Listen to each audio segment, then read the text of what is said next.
it's always fun. It's always a good time. It's always a good time. We are a little late today, but I'm here. 3:30 start time today, but we're going to a 5:30. I got shit to prove. Yes.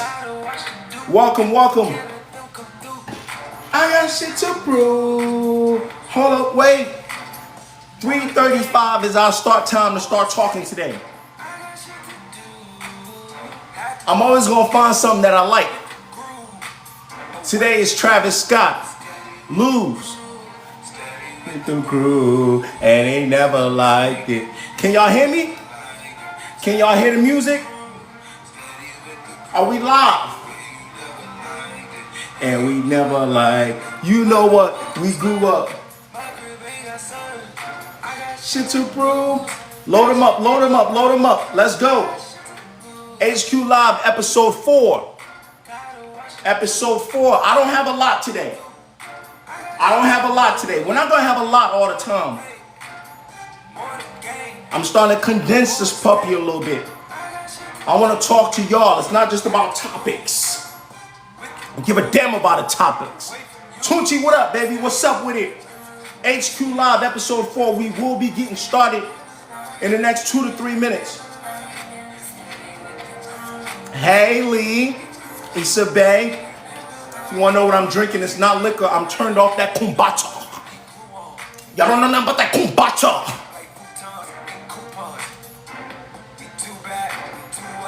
Tucson. Travis Scott is the number 2 most streamed rapper. I'm right.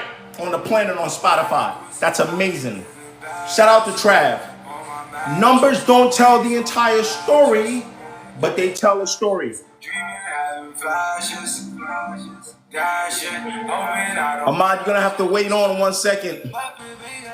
We're not adding guests yet. The show didn't even start yet. We're gonna let the song play out. We're gonna get started in the next minute or so. Load them up, load them up, load them up, load them up. We have 40 viewers already. Load them up. HQ Live, episode 4. I'm in a different space today. I'm on one, but I'm not as mad as last week. Today I'm excited. I'm excited to talk to y'all. I really am. I'm so happy to talk to y'all today. I'm so happy to be here. I'm so grateful to be alive. And you never liked it. Steady with the crew. Hey. Shout out Travis Scott. Hey Bob, you did an album review of my record. You are insane. We're going to talk about that in a second. We're going to let this play out. We're going to let this vibe out. Yeah. Turn it up. What's going on, family? How y'all feeling today? Hit me in the comments. Tell me how you feeling. Yeah, we can talk a lot about these rappers. We can talk about politics. We can talk about stupid people on the internet. But I want to talk to y'all today. That's why the first thing on mine is protect your mentals. Lee, you tired? You got to work 2 jobs. I feel you. I know some people that are not willing to do that. They are not willing to work 2 jobs, but you got to grind. Jonas Sparks, watching House of Dragons today. I want to get somebody up here real quick. I just want to start to I just want to connect with somebody that's willing to be vulnerable. I really want to talk about getting y'all mentals. So y'all go ahead and make your request. Let me get my AirPods on. Can't wait to see the subs start flying. AirPods on. Y'all make sure you can hear me with my AirPods on. Are we still good? Can y'all hear me with my AirPods on?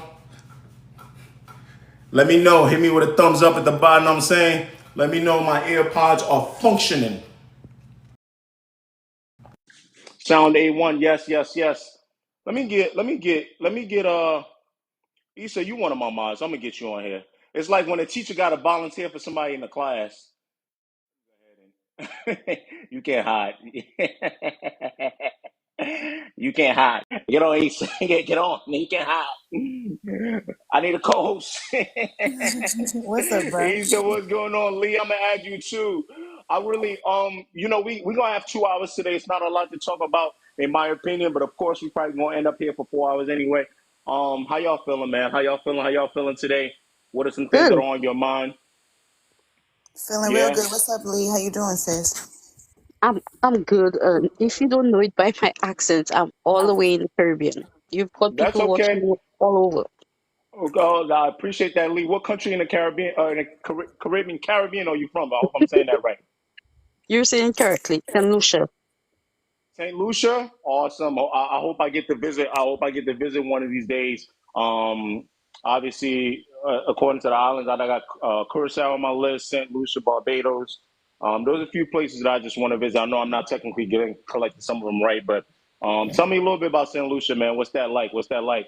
Kino, you know we turned. You know we turned. We just got started in here. Tell me a little about St. Lucia, man. What's that like? Well, we're a small island, only about 160,000 people. We speak Wow. English and Creole, basically. And what's the weather like all year with St. Lucia? Tell me a little bit about that. Bro, we're in the Caribbean, so it's hot. This Hot, hot. okay, so it's hot. You know, I was born in Nigeria, so for me, people ask me stuff like that. I say, hey, we got dry season, wet season. Then I came to America. They hit me with four seasons. All right, brother. January snow, April rain, Facts, fall. I'm facts, like, all right, we're doing too much. Pick one. Oh no, bro.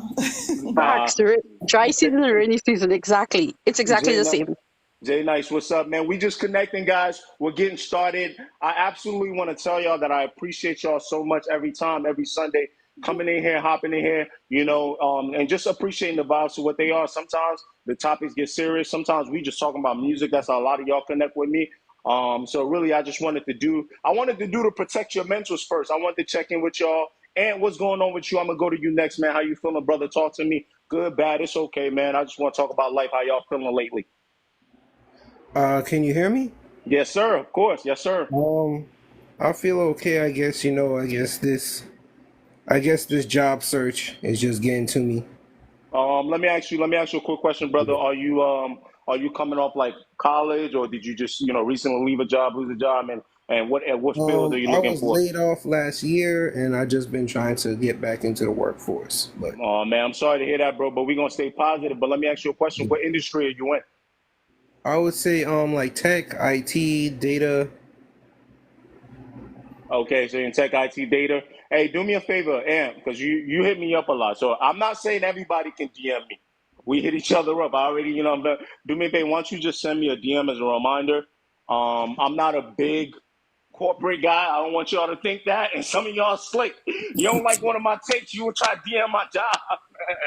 I got seven jobs. You can't take me out. I'm African, and I work for a pretty solid company. So I'm gonna just hit you up and let you know what that company is. I trust you, and then maybe you can just send me your name and we can get a referral going. I can try to get a referral in there if that's something you're into. So just let me know. You know what I'm saying? And we just hit me up later on Thanks. the side. Thanks. I really appreciate it. Yeah, I'm gonna just send you, just the corporate stuff. See what we got going on. See if there's anything that fits you. And you can put me down as a referral. Referrals are how people be getting in there lately. It be, hey, fuck the degrees. Who you know? Who do you know, brother? Who do you know? Your network is your net worth, as they say. Well said, well said. Issa, anything you want to add on protect your mentals? Hey, if you just hopping in, tell me how you feeling. It's just rude for us to be jumping in here. We start talking about people, energies on 10. I don't know who you are, where you from, how you feeling. This week, I'm not going to do it every week, but I was like, nah, man, I got time. We ain't talking about that much. Yeah. Tell me how you feeling. Cease, we can't take Doritos seriously. Okay, now that everybody's mental is checked, let's get the business. Let's get to business. I'm gonna keep my three on right now. At any time, if you feel like you want to jump into the conversation, please do. I know sometimes this is looked at as a music show, but there are some Angie sending MP good vibes on that job search. We gonna get him working. Brother needs to be working. All right, we're gonna get that brother working in this economy. We gonna get Ant up there. But sending you good vibes, and we gonna get you straightened up, brother. Keep trying, make you get head up. But let's talk about some idiots. Get it off my chest before I start talking about things that are not serious. Your nan, we are on the topic of Moshito Dorito or whatever his name is. Let me mute everybody real quick because I wouldn't say that I'm pissed off. I would say I'm more confused. Of course, we can talk about Sway Lee in a second too, because it connects to this topic. I would say that I don't like to dogpile on people. I would say that I want people to give me grace. But I would also say that you make a mistake, if you end up doing something goofy, and a group of people are telling you, hey, sir, this is a tad goofy, I don't know, maybe just take a second and reflect. I don't know, Mr. Dorito Man or whatever. So if y'all don't know who I'm talking about, let me break it down. Because I really just want to talk about this and talk about Kamala Harris and Sway Lee, and we'll move on to some music. If y'all, if y'all want to jump in and talk about this, that's fine with me. But Moshito Dorito, whatever his name is a very popular creator on TikTok who I don't have no beef with. I don't know him. Yeah, well, yes, he has ginger hair. I don't know if that's an insult. See, you see how politically correct I try to be. He does not give us the same grace. And I had just came off of watching um the video of Sonya Massey getting unalive. God rest her soul. I'm not one to want to make topics about people losing their lives, but I immediately made a video just venting my thoughts because the first thing I could think of when I looked at her and I saw her, I saw maybe like a younger version of my mother, right? Just middle-aged woman in her 50s, maybe late 40s, etc. And just not being given grace and being treated as a human being. Y'all with me? And Mark, you're not late, brother. We started at 3:30 today. We were just talking about where we are mentally, and I guess I'm gonna talk about why I am mentally, and we can get to the lighthearted topics, but I really just want to get this off. But the point is, I watched the clip and I was very uncomfortable, and I made a video saying, hey, this just feels dehumanizing. This feels dehumanizing. It feels like, those police officers treated her as less of a human. So I said my piece and I went. And I'm scrolling. Y'all know this algorithm. I'm scrolling and I just see Moshito Dorito go 5 seconds after a person was unalive by a cop. And then he goes, if you're not voting for a cop, then you're not voting for a cop. And you need to vote for a cop because it's the cop's turn to be president. And some of y'all already seen a video by now. And I started fuming. But I took a second back and went, okay, I think I get what he's trying to do, right? At first, even though I was fuming. And I said, okay, as a ultra leftist, super leftist, radicalized, I know what you're trying to say. But at the end of the day, someone just lost their life. It is a very sensitive topic, and for Black people countrywide. And I just said, in my head, this is irresponsible. So I go in the comments, and everyone is telling him, particularly Black people, are telling him this is irresponsible because you are taking the focus away from a woman who just lost her life to tease over to your Kamala Harris point, which we will talk about in a second. So I made my video, and a ton of people commented. And then what pissed me off the most was brother's next video was a book. Funny. The topic is not funny, but the audacity is funny. Was a book pretty much, from Black writers and authors, basically telling us that we just don't understand. So he did a quote of one book. Then he did another one with another book. I said, oh, yeah. I said, yeah, you don't get it. And Sean Taylor, that's a very good point. I'm going to unmute y'all a little bit. If anybody has anything to add to this, I was particularly furious. And get this dialogue on. But I just thought that it's one thing to make the mistake. Y'all feel me? Y'all hear me? It's one thing to make the mistake, and then it's another thing to double down, and then it's another thing to condescend. I know I'm trying to get it right. I know sometimes I come off like a know-it-all too. But when you are trying to be an ally, right? Whether it's in hip hop, whether it's in life, hey HG, what's up? Welcome to the Sunday meetup. You've just got to be aware enough to know when you may have got it wrong, right? Because we all don't get it right. But don't then double down and start reading some bleeping books to me. Okay? And see as you right. That's what and Chef T, this is not about, and I would love to add you on. If you want to speak, please add on. This point is not about disagreeing on the issue. That's what a lot of you guys are missing. And this is why I'm trying to keep myself composed enough, because clearly you're missing the issue. You're missing the issue, right? The issue is not about thinking Kamala Harris is not the right choice. The issue is not thinking that you shouldn't vote for a top cop. I think I would be weird to ask most radical leftists to not believe that. The issue is piling on who was just unalived by police and using her death to echo your issue. I Right. mean, to echo your thoughts. That is the problem. A lot of people are missing that. You know, so Tef Cheege, if you want to come here, that's fine. The opinion is fine, and I think a lot of people are missing that.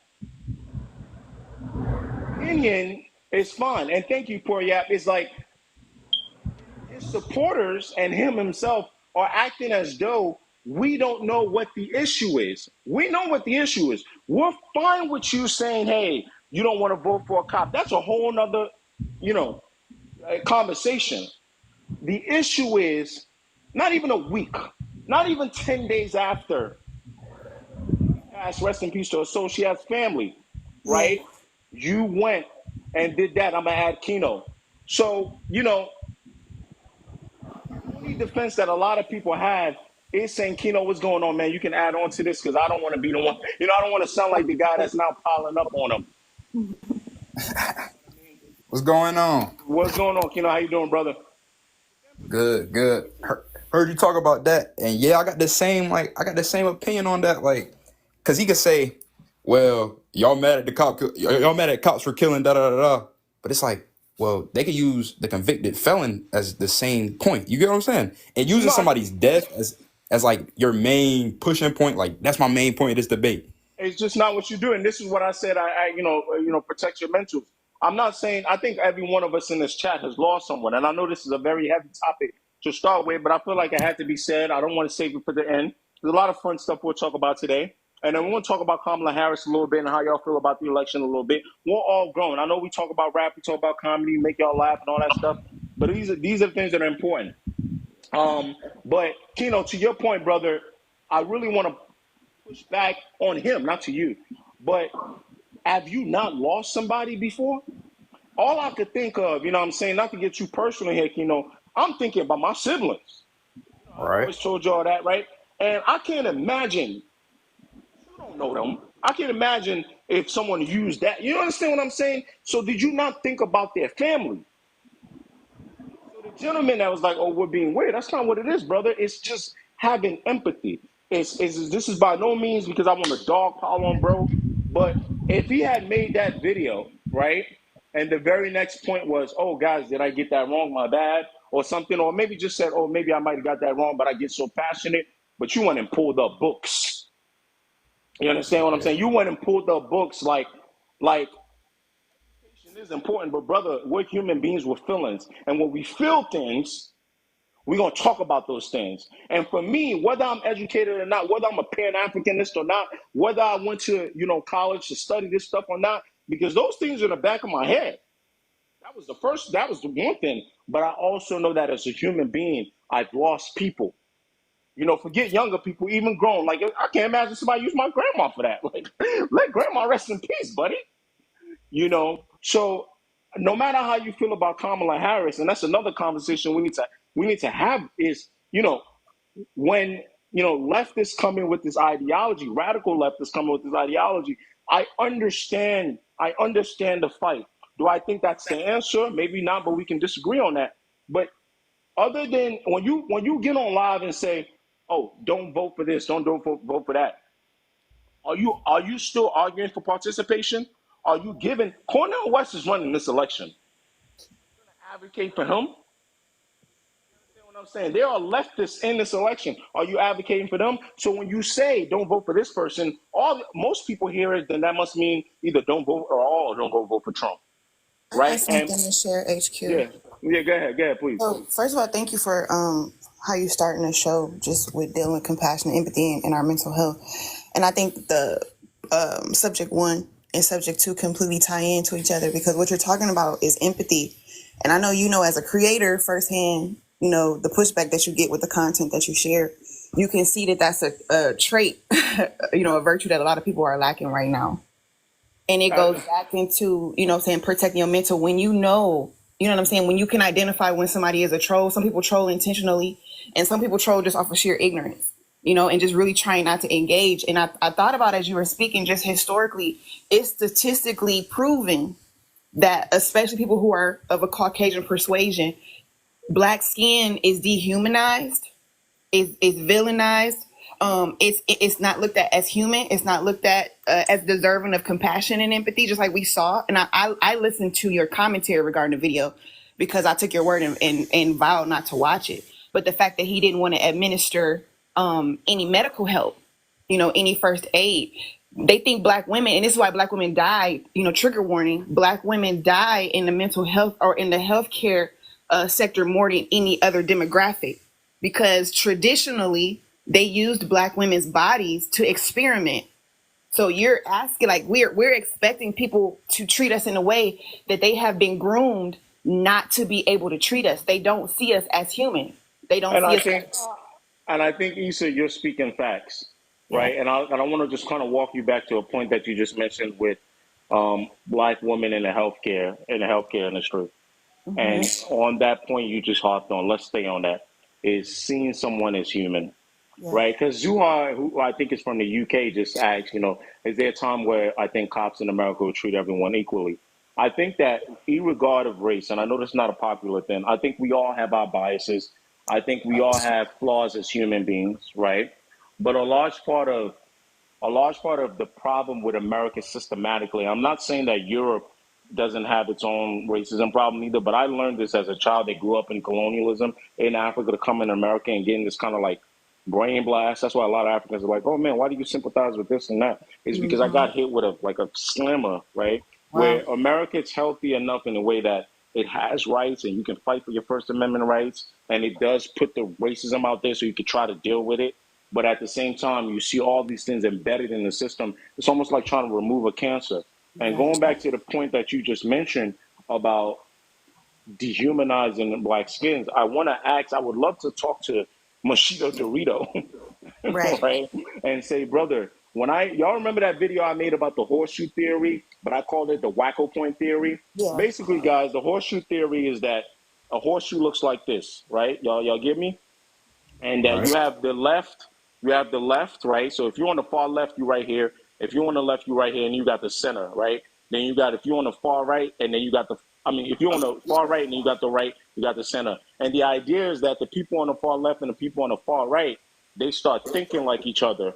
I said, nah, I said, there's another point, and you close that motherfucker. And this is the wacko point, which is when people get way too far left and people get way too far right, that they actually become one. So what do I mean by that? When you see that police officer, I'm not going to accuse him of being far right. I'm not going to say any of those things. But when you see him dehumanize the lady, you understand what I'm saying, right? Right. And then you see Machito Dorito dehumanize, right, Sonia Massey in the same way. I know a lot of people not going to understand this kind of connection, but for me, he's went so far left, that cops went so far right.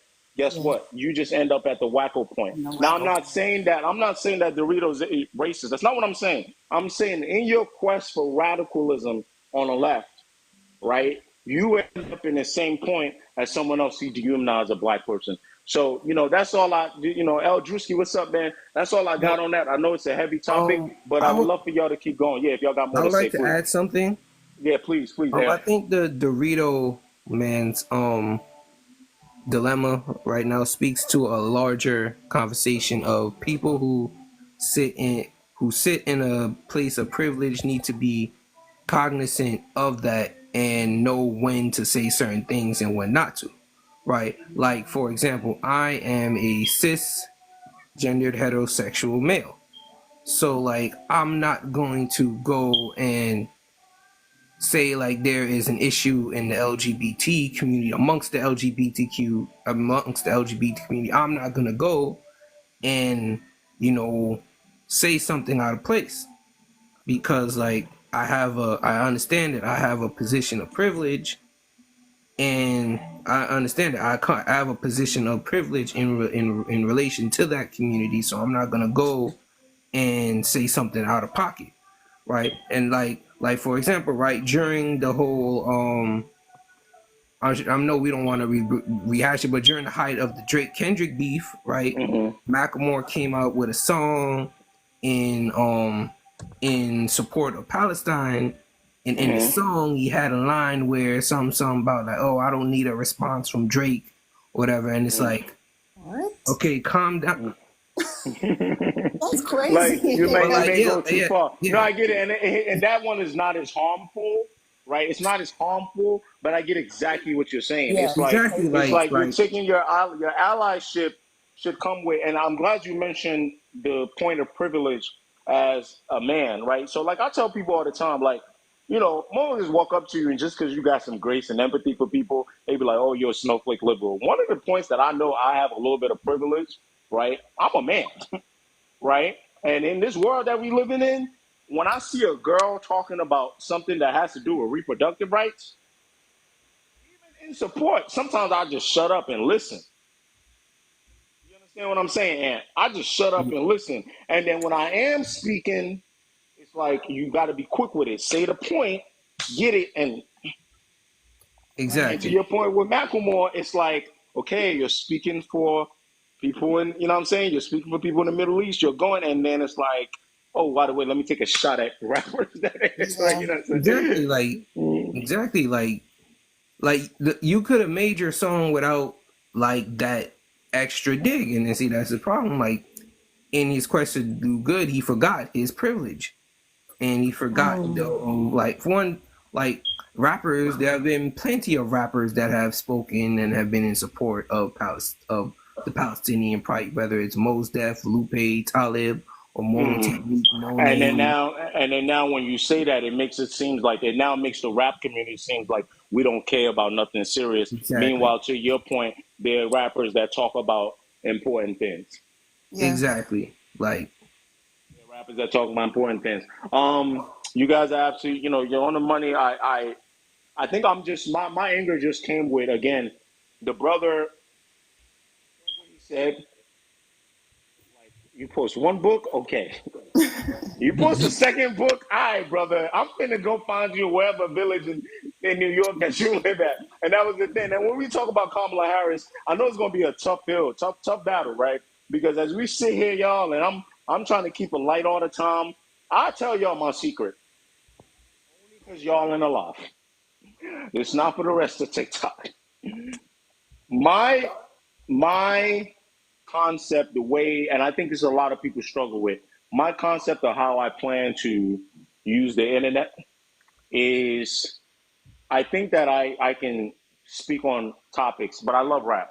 And I can speak on the most popular topics. And in between it, like a Jay-Z album, there's gonna be one introspective song. I'm not gonna lie to y'all. And that is my idea. That is my thing. And I think that I don't want to get lost in the everyday introspective, and I think that I'm holier than thou. And that's why I like talking about, especially rap with y'all, because I think that it's just not normal to just act like every day I'm lost in the sauce of liberation. And I hope nobody takes offense to that because I fear sometimes this is what happens when you think this is, you may have not done the reading, you may have not went to the schools, you may have not went to the protests, you may have not spoken to the community leaders, right? And when you start thinking, you get so much lost in the sauce because every day you talk about these topics, you think you're the expert, you end up stepping on the same people that you're trying to help. So for me, a lot of the things I speak about, when I do get introspective, is the experience of being black in America, no matter where you're from. I know that obviously the priority on who's been dealing with the most are my African American brothers and sisters. I never shy away from that. But I also like to talk about income sometimes and how that plays a role. And once in a while, I'll talk about love because I feel like we get out of pocket. Yeah. This day and in this day and age has gotten out of pocket. So I'll touch on that. But I know that most of the time I try to keep it light. I try to keep it light, stay in the algorithms. And once in a while, I'll drop a comment on Gilbert Arenas, get Yeah. my 800,000 views and run away. Right? That's just, it doesn't mean that it's the right way to do it. That's just my style. And I think like people like him sometimes get a little lost. Same thing with Kamala Harris. right? How much could I say about Kamala Harris today? Like, I don't really want to know who y'all gonna vote for, but I will say this. This is my piece where I can drop and I get out of there and I can talk about new music.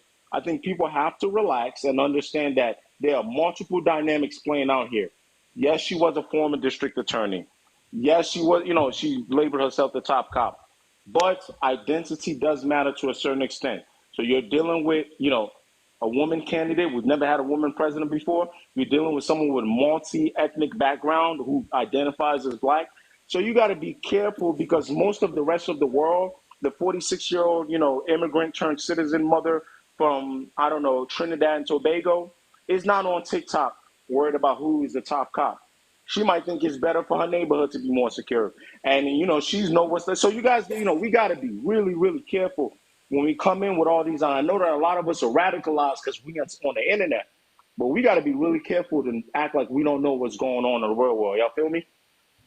Yep. Yeah. Absolutely. I actually wanted to share something that you sparked. First of all, that's just a phenomenal take, and I appreciate you taking the time to walk us through this, very meticulously.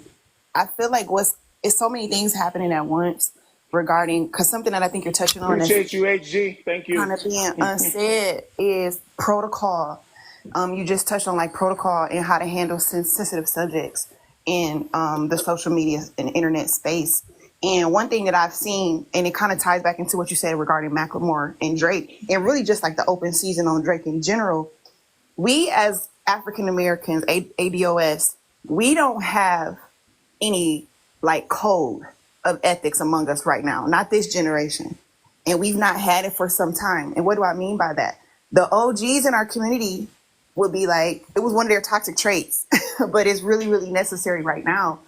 Family business is family business. And what do I mean when I say that? We have absolutely no business. If we were on code, like tearing down each other in public forums like this, the way we've grown accustomed to doing it, because people don't understand it. I was raised so many different religions throughout the years, but one of my favorite lessons that I learned was and it was a Hebrew term. It's called the lashon hara. It's called the evil tongue. And in the community that I used to fellowship with, we were not allowed to talk bad to each other in front of one another. And it's a biblical scripture. And I'm not a Christian, and I'm not a Christian. No, I grew up Hebrew, not Hebrew Israelite, but like Hebrew roots. Okay. And so we were taught that all of us, and thank you for interrupting me right there because it sparked something else. We were taught that all of us were made in the image of an almighty creator, whatever you think their gender is or whatever. I don't mind that. I was taught that we were, and this is just for conversation's sake. So I'm gonna go down this rabbit trail really quickly and come right back around. No, go ahead. We got time today. We Thank got you, time. bro. We were taught that we were created in the image of an almighty creator. And my teacher, he taught us that the minute you put your mouth on people, because the earth was created with the word, the earth was created with the tongue, and that's metaphysics and that's also manifestation. Hold on one second. HG, I appreciate you. Not quite sure what the best seam is, but I'm sorry. Keep going. Yeah, I don't know what some of these gifts are. What is that? But I appreciate it. Go ahead. Please for keep sure. going. Thanks again. So yeah, like abracadabra. I have, or I'll say so. Therefore, I will have.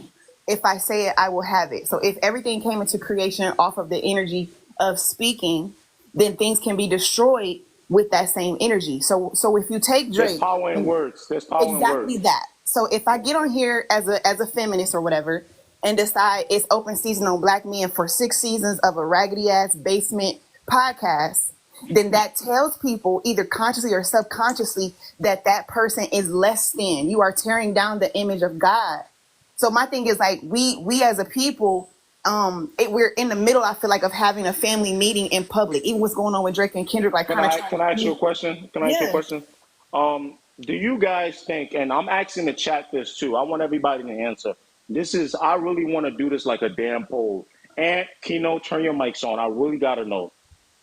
With the pursuit of clout nowadays, do you guys feel like people are willing to sell anything out just to get clout? Like, do y'all really, or do you think Absolutely. that these are like actual opinions? And I'll tell y'all why I asked that. I really want to. Do y'all really truly feel like people are really just generally just sell, like they don't really think these things? They're just like, let me just Yeah. say this for clout. Absolutely.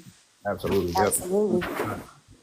Yep. And then that too, and people don't know this, but when you think critically and empathetically, like someone like myself, and you look at the whole picture, it also ties back into our sister Sonia Massey. Because if I dehumanize Sonia, for instance, like 6 months, God rest her soul, before her death, talk about the type of parent she is, talk about her mental health in a public forum, letting people know that her house is dirty or she got roaches. It Y'all know the stuff that dehumanizes her people do. some more. Yes. It's gonna So you got dehumanize. to keep that same energy. You cannot dehumanize me and try to dig up receipts and you post my location and stuff online because you got a point to prove. And then God forbid something happens to said person and now everything is RIP hashtag say her name. Can I ask you guys one more question? This is why I struggle with, and I swear I'm not trying to patronize y'all. I swear to you not. I don't know if it's because my ego is on 10. I honestly feel like if you made me talk about, I don't know why I'm always using these pair of glass cases. If you made me talk about this for 30 minutes, I will find a way to make this interesting. So I guess my question to y'all now is, are people just not interested and the wrong people are trying to get in the media, and that's why, and the wrong people that are not talented are talking, that's why we're in the problem that we're in nowadays? Or are we just like, this is just the new norm? Because I feel like people that, and let me, I know I didn't really pose that question right, so let me ask y'all direct. Do you think people are less interested nowadays, the actual people? That's what I'm, let me just say that. Do you think people, human beings, are less interested nowadays compared to the people we had before in terms of talent, engagement, etc.? That's what I'm asking y'all. I don't I think wouldn't they're say less. Go ahead, brother Ken. I'm sorry. it's good. Now people aren't less interesting, but the norm has changed. Like, if and I don't know if this is exactly what you're asking, but No, if I are see people Dorito literally Man, less? My bad, Kino. Let me put it again. yeah, Let me just do a comparison. Are people today less interesting and less engaging than people from the 90s, 80s, and stuff like that that we grew up with watching on TV? That's exactly what I'm asking y'all. Whether it's rappers, whether it's TV hosts, did something happen where people's media literacy just went through the toilet and people got less talented? Is what I'm asking y'all. Does it feel like that? Because what I'm hearing, it seems like people, it seems like y'all are telling me that Mm-hmm. people are literally going, and I know I'm not being willingly stupid to y'all. I don't want to, I clearly see what y'all are seeing, but I I didn't used to, because I'm projecting. Y'all know what I'm Yeah. saying, right? For Yeah. me, I walk around thinking, oh shit, I know how to talk. People like it. So I'm Exactly. thinking I don't have to cheat the system to be interesting. Now, Yeah. obviously, you do want to talk about hot topics. There's two different things. Talking about hot topics, I didn't feel like I had to reach like for clout, or like sometimes I'll have a hot take. It was by mistake. So what I'm asking y'all is, do you think people are less interesting today versus what we watched on BET, the I don't. Tiggers of the world? I Like, don't think that. No, I don't think they're less interesting. I think what it is, and Zay, I'm give me I'm 1 second, watching. Zay. I'm gonna get to you, Zay, I'm because you just watching the added on. comments. Everybody is saying the same thing, and they literally touching on the point that I wanted to I'm touch gonna read on. some of this. It's Keep the going, please. it's the access to social media, which is it's power, and it's a medium that needs to be. And now, please, y'all, don't chew me out because I don't lean any way particularly as it pertains to politically. But what I'm saying is, even in other countries, and I'm not gonna say the names because I feel like it could trigger some of y'all because they're socialist countries. They have ministries of information. Even here, the Nation of Islam, NOI has ministries of information. What do I mean by that? They understand that with great power, which media is, comes great responsibility. So You're we talking have to about in terms of controlling the media. just even regulating or teaching people how to Let regulate me. it with responsibility. So hold on to it. I want to get to, and hold on 1 second. I want to get to Zay because we just put him on. And today, guys, I'm putting as many people on. We're gonna get to this new music. I got a lot. Now we're talking about hot takes and tricking the algorithm. I got some hot takes about music. We're gonna get to that. But Zay, you just added on. If you want to speak a little bit to this topic, we were talking about Dorito Man and Kamala Harris and people speaking out of pocket. I don't know if you just jumped in, but talk to me. Yeah, I just jumped in. First off, HQ, good content, bro. I've been rocking with you for a minute now. Much love, much love. I appreciate it. Thank you so much. Always grateful every time. Whether you just got here, whether you've been here for a minute. If you like what we're doing, I like just talking to y'all. Thank you so much. Hell yeah, I jumped in when you asked are people more or less interesting now than before, and I think that people are still interesting. It's just that because of social media, there are so many interesting people that it's almost like it devalues how interesting people are. Like, There's no barrier. There's no yeah, barrier I'm a anymore. big sports fan, right? And I always had this conversation about how the superstar in sports is like dead now because, like, big football fan. I think of Reggie Bush. Reggie Bush was a legend. Like every Saturday, we are locked in on the TV and we are watching Reggie play because you could only see Reggie on Saturday. You're not seeing him on Instagram. You ain't seeing content on YouTube. You're not seeing it on Twitter. If I want to see Reggie Bush, I got to be locked in at 8 p.m. on Saturday. ABC Saturday. Now everybody is everywhere. So like, yeah, you're interesting. Yeah, like you know, you bring up great conversations. Yeah, you are a great football player. But I've seen a million great football players on my For You page in the last hour. So it's like now, like it just makes everybody, even though you are interesting and you are great, everybody else is too. So now it makes it Can I just build less on that, interesting. Dave? Can I build on Yeah, that of by course. asking you a question? Do you now Of feel like course. because social media has reduced the gatekeeping and there's so much competition, do you think now almost like sharks, everyone is reaching for the hottest takes and the most controversial things? Like 11 says here, because they know negative comments Yes. gets pushed to the top and it's a scramble. Everyone is just throwing, the Skip Uh-huh. Bayless takes, the Stephen A. Smith. Everyone's just throwing. Do Yeah, you feel like that's what's happening? And at I that do. point, I feel guys, like my problem everybody's is engagement hunting. we're gonna cannibalize ourselves. That part. That's what's going to end up happening. We're going to end up cannibalizing ourselves because I want to bring up Bob. Bob, I don't know if he's still in the chat. Yesterday, I was going ahead grabbing NCAA. Bob, go ahead and do a review of my album from 2019. And for a minute, I sat there and I was like, oh, this is what it feels like to be the other end of someone talking about you. But he kept it pretty respectful, gave it a rating, right? And what's my point? My point is, I got a little taste of what it feels like to someone talk about you. And sometimes when I talk about these rappers, I know sometimes people want me to go a little harder on people and things like that. But at the end of the day, I'm gonna add Bob here. He's still on. Sometimes I try to watch my words a little bit, right? I try to lead with a little bit of grace, and sometimes it still don't land. And it's not even stands. It's not even stands. Sometimes it's normal fans that might have heard a line that I said that wasn't, really kind or something, and they took offense to it. So I got to watch my words. But at the same time, you know, you're trying to be interesting. You're trying to be interesting. And what I've realized is what helps me is to believe that I am the content. Even though that's not always true, y'all understand what I'm saying? Like, it's I'm the content. Now, at the beginning, you're not the content. No one gives a shit about you. But the more people see you and talk about things, right? The more they go, oh, I like.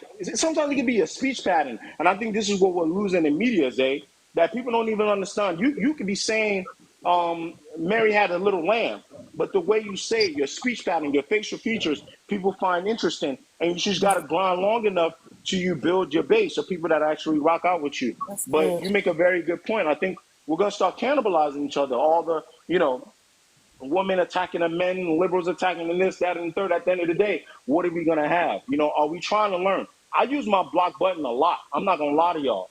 But what I don't do is I don't use my block button for people that respectfully disagree. I love being challenged. I love people coming in, and y'all should never ever feel like that. It's a public service announcement to think that you cannot disagree with me, or you can't even joke and call me most deaf. You know what I'm saying? I never turn on my comments filter. Somebody calling me least deaf, most deaf. I don't care. I mean, and that's when people say, "Oh, you can't take a joke." It's like, no. Some of the jokes are old and stale. I'd rather you get creative with the most deaf joke. You know what I'm saying? But joking and respectful criticism, they can exist and disagreements can exist. But this idea of trolling, knows you I've never met Most Def in real life, and I'm scared to. I'm scared to because when he see me, somebody might have told him that I'm impersonating him. Beat my ass. So no, I don't, because y'all be wilding, acting like I'm trying to look like Most Def on purpose. Can I can I No, go uh ahead. Go can ahead. I Go touch ahead. Go on ahead. it's Yeah, go two ahead. it's two things. What you saying we're gonna end up cannibalizing each other or whatever, like, and then what Is was just saying about like how in-house conflicts shouldn't be public information. And I feel like that's the common, she was talking about the black community, but I feel like that's the common problem in America nowadays. Our domestic conflict It's public information. And we no matter which side you know what I mean, you're for, either you're right or left, both sides are pushing propaganda. And it's like, within all this propaganda, we split. Even Yeah. for you to say right or left, we split the patriotism. It's no more patriotism. There's no more, oh yeah, this is my country, da da da da. Regardless who's in office, I'm an American and I'm gonna support them. Now it's like, oh, if a Democrat gets in, a Republican not gonna like it. If a Republican gets in, a Democrat's not gonna like it. You know what I'm saying? It's getting to this point where it has Well, more. no, I do, but it's and this is why I can't blame the people, and it's not because I'm trying to give you, me, or us a cop out. It's really the politicians. Chidi, right now we went into social media and politics. We're gonna move on to new music. The reason we did that, Chidi, is because we were talking about Kamala Harris and Machito Dorito Man, and his comments about the sister that passed, Sonya Massey, rest in peace to her, and just kind of the insensitive way he went about that. And we're just talking about social media and clout and people just drinking too much of the Kool-Aid. And everyone is susceptible. I know my time is coming. I might say something out of pocket. I'm depending on y'all. Shadi, what's up, Najai boy? Yes, sir. I'm depending on y'all to, hold me accountable. I'm depending on myself to make sure that I understand that I'll be wrong sometimes. As much as I tend to be a know-it-all. I do want to say one thing though, Kino.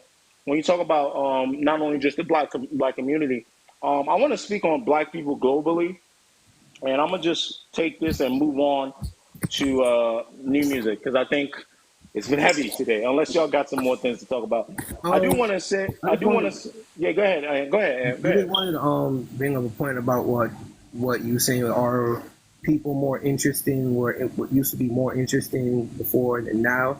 I think that us as the masses, our need for consumption has increased, right? Which is why there's so much content now, and like people are just rushing, like Portia, I got you.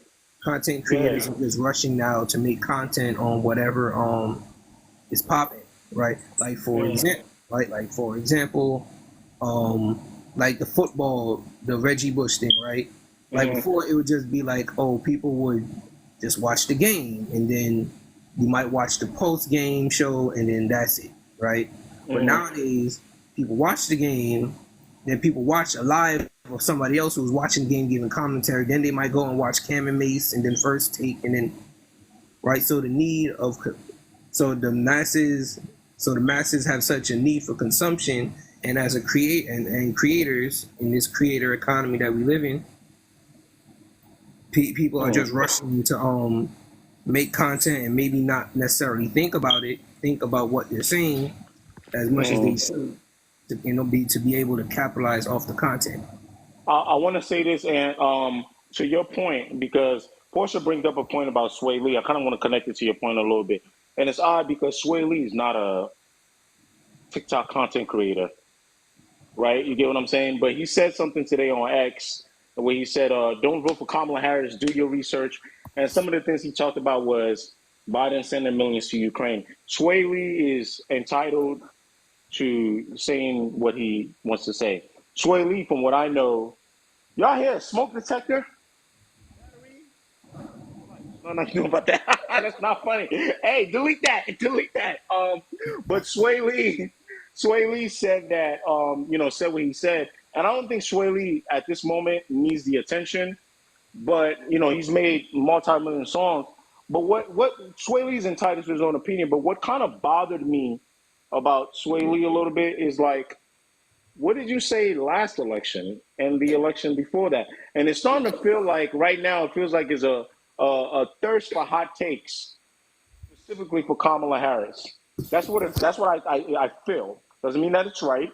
Um, and so to Portia's point, but I also think it's because people know that the numbers will fly high. Sears, you said you wanted to make your point before you kind of get off. I want to put you on. So, Ann, I hope you get what I'm trying to say there. Yeah. So Yeah, what I wanted to say is that when it comes to people being interested, right? Like at least when it comes to people of my age, right, you can kind of tell what kind of content people watch. I feel like at least in the past, before the internet stuff, I don't know if you can vouch for that, but like people had to genuinely like develop their own personality, like their own experiences, right? A lot of the Versus internet now is with like with social media. Yeah, a lot of social media is living vicariously through other people. So now, a lot of my generation, like, I will hear someone say something, add to somewhere, I'll be like, I know who you watch, bro. Like, you're not an original Yeah, person. so you're saying that so not only are people just super glued to the social media. They're taking on the personalities of that person, Yeah, and now you're getting clones, and it stands to stand culture. We talked a lot about stand culture the other day, right? yeah, And there's nothing wrong with being inspired, and nothing's new under the sun. But I think you guys definitely make a good point. Is the critical thinking skills and being able to be interested on your own based on everything that you've seen in life rather than just watching one person. I make no bones about it. When I grew up, going to school and being obsessed with rap, a large part of one side of my brain, I'm listening. And I know that's probably why I am, right? I'm the way I am. I'm listening to my parents. So my dad was heavy on teaching me about colonialism in Nigeria.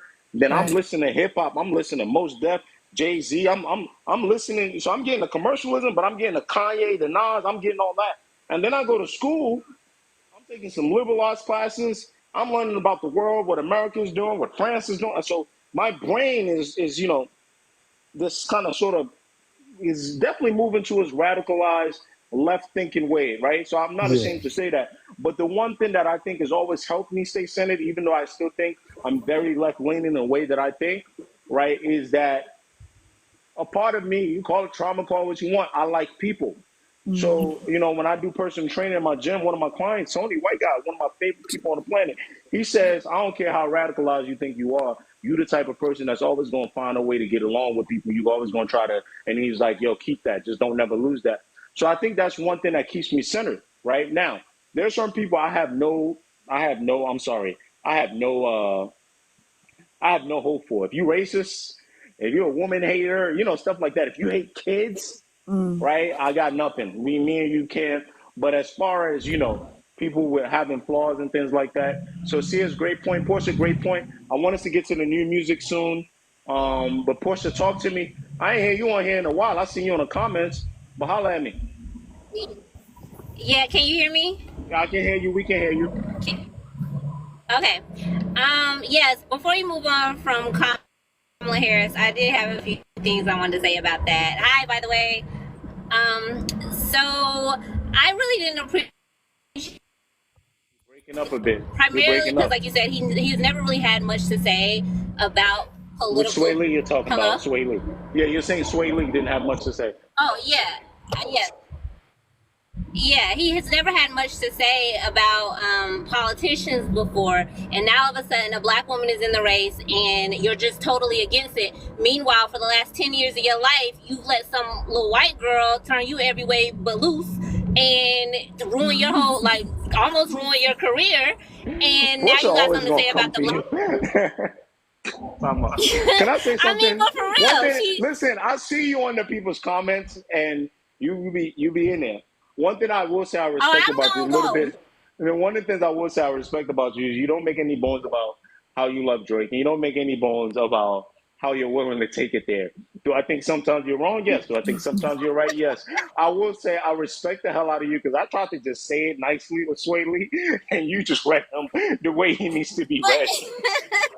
I mean, but I'm not into sugarcoating. At the end of the day, I'm not gonna sugarcoat it. And if you want to box, Yeah, we I can think. box. We can do that.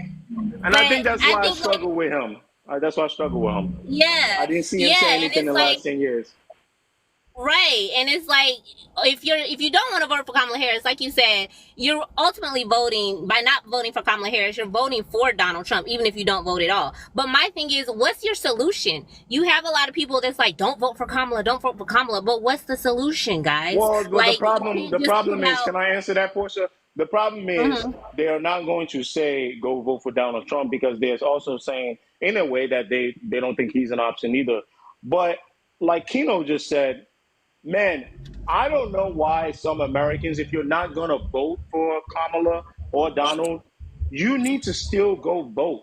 There are other people on the independent party where I do know that as of right now, it may seem like a useless vote. I do get it. So even for someone that thinks very left leaning, I actually don't believe that if you go vote for a third party, you're wasting your vote. The reason why is because in my studies, I've learned that voter participation is one of the most promising signs for democracy. So if you can participate, right, and things lead chains of command leads to another. So even though I may go vote for Kamala, if you want to go for RFK or Cornel West or Jill Stein, right? I'm not one of those people that's going to be like, oh, third party vote is a vote for Trump. I really don't believe that. But you need to participate. And to your point, Portia, if you are going to vote for Cornell, if you got so much to say about Kamala, why don't you tell us about Cornell's, Why aren't you pushing Cornell's policies? agenda? Policies, Right, because now you're just going to sound like anti-Kamala, anti-Trump. Because at least for me to be anti-Trump, I'm gonna tell you it's because I'm voting for Kamala. I'm not gonna lie, you know what I mean. That's just right. what I'm gonna tell you. But voter participation is important, and I'm gonna use this now to transition because we're at 4:30, and if I'm gonna say we only got an hour left, we got to get to the music. That's why a lot of people are here. We got to get to the mess. We did a lot of important things today. I'm proud of y'all. Y'all came in as adults today. Dog stuff first, but I want to transition because it seems like a lot of people just want chaos. To me, I'm going to get to the Olympics ceremony. I'll get to that. I'll find a way to get to that because I do love LeBron being a flag bearer. That was dope.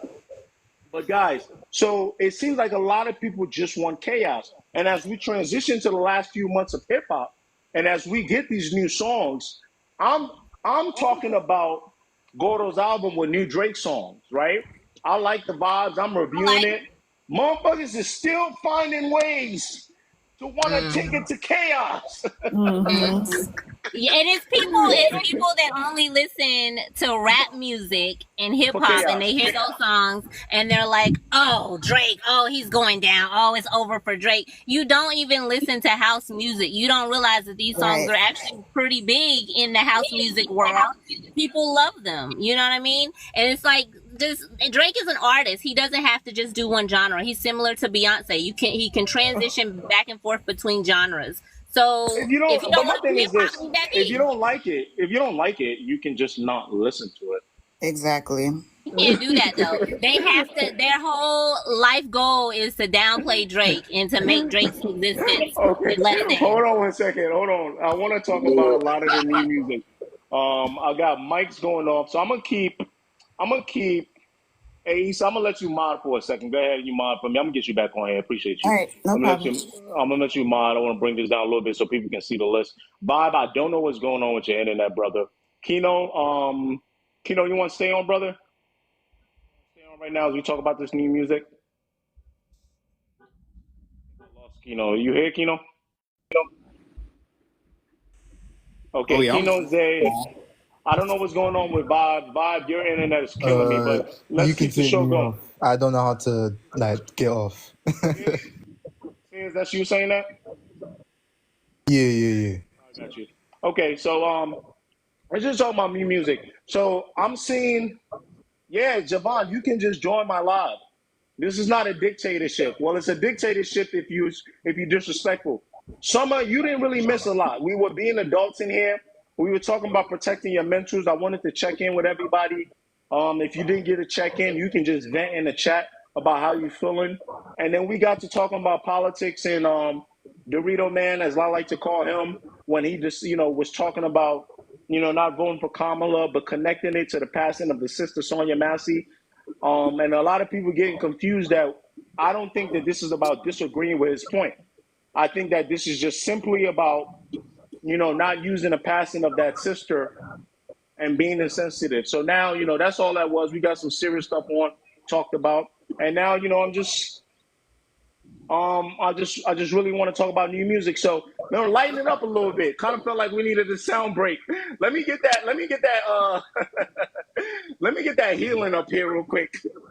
Hey, if you're not a fan of music, if you're not or a Drake fan, you might as well get off the live now. Let's just take a little breathe. I'm gonna play this healing record a little bit. Um, so I wanna let's talk about the Drake records for a second, guys. You know how some of y'all feel about this Drake record. How you feel about It's good healing? How stuff. do you feel about sideways? It's good stuff. I'm a big Kendrick fan, but I also grew up like blog era. That was my first big like music moment. So how it was for me in 2012 was Kendrick was for the raps and Drake was for the R&B, and they had both had lanes.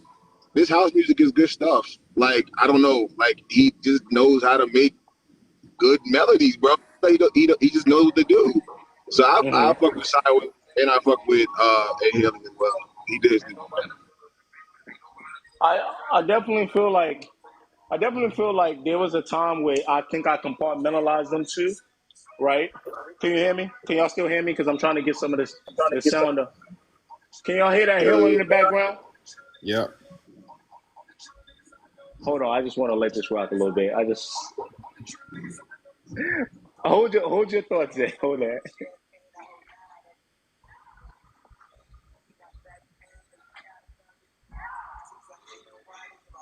I'm sorry. I'm sorry. Motherfuckers be mad because you like records. Motherfuckers be like because you like records. Anyway, um, this is my favorite part right here.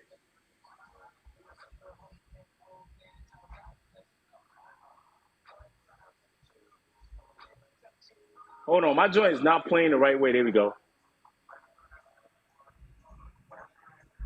Old trap is different. Anyway, that's better audio. That's better audio. That should be better. Anyway, guys, I really wanna say this. So they can drag me. I don't give a damn. I like the records. But so we were talking about compartmentalizing, right? Are we back? Are we good? Are we good? We're talking about compartmentalizing and separating the guys, right? They like for me, I think I take a lot of the artists now for give me what you give me. Y'all Right. understand what I'm saying? So like, just give me what you give me. Like, I'm not here to fight. I'm not here to say, I will sometimes critique Drake and say I want some introspective stuff, and I'll say I want fun Kendrick. But when they drop, I know how hard it is to be an artist. I know how hard it is to be a musician. Let me hear it first. I'm not about to argue how much I don't like it without Yeah. hearing it first, without leaning into the records. So with that said, the Gordo album specifically, I do want to say, guys, I know that we obviously love Drake on the feature side, but I gotta be honest with y'all, that album is pretty good. That Gordo album is pretty good, guys.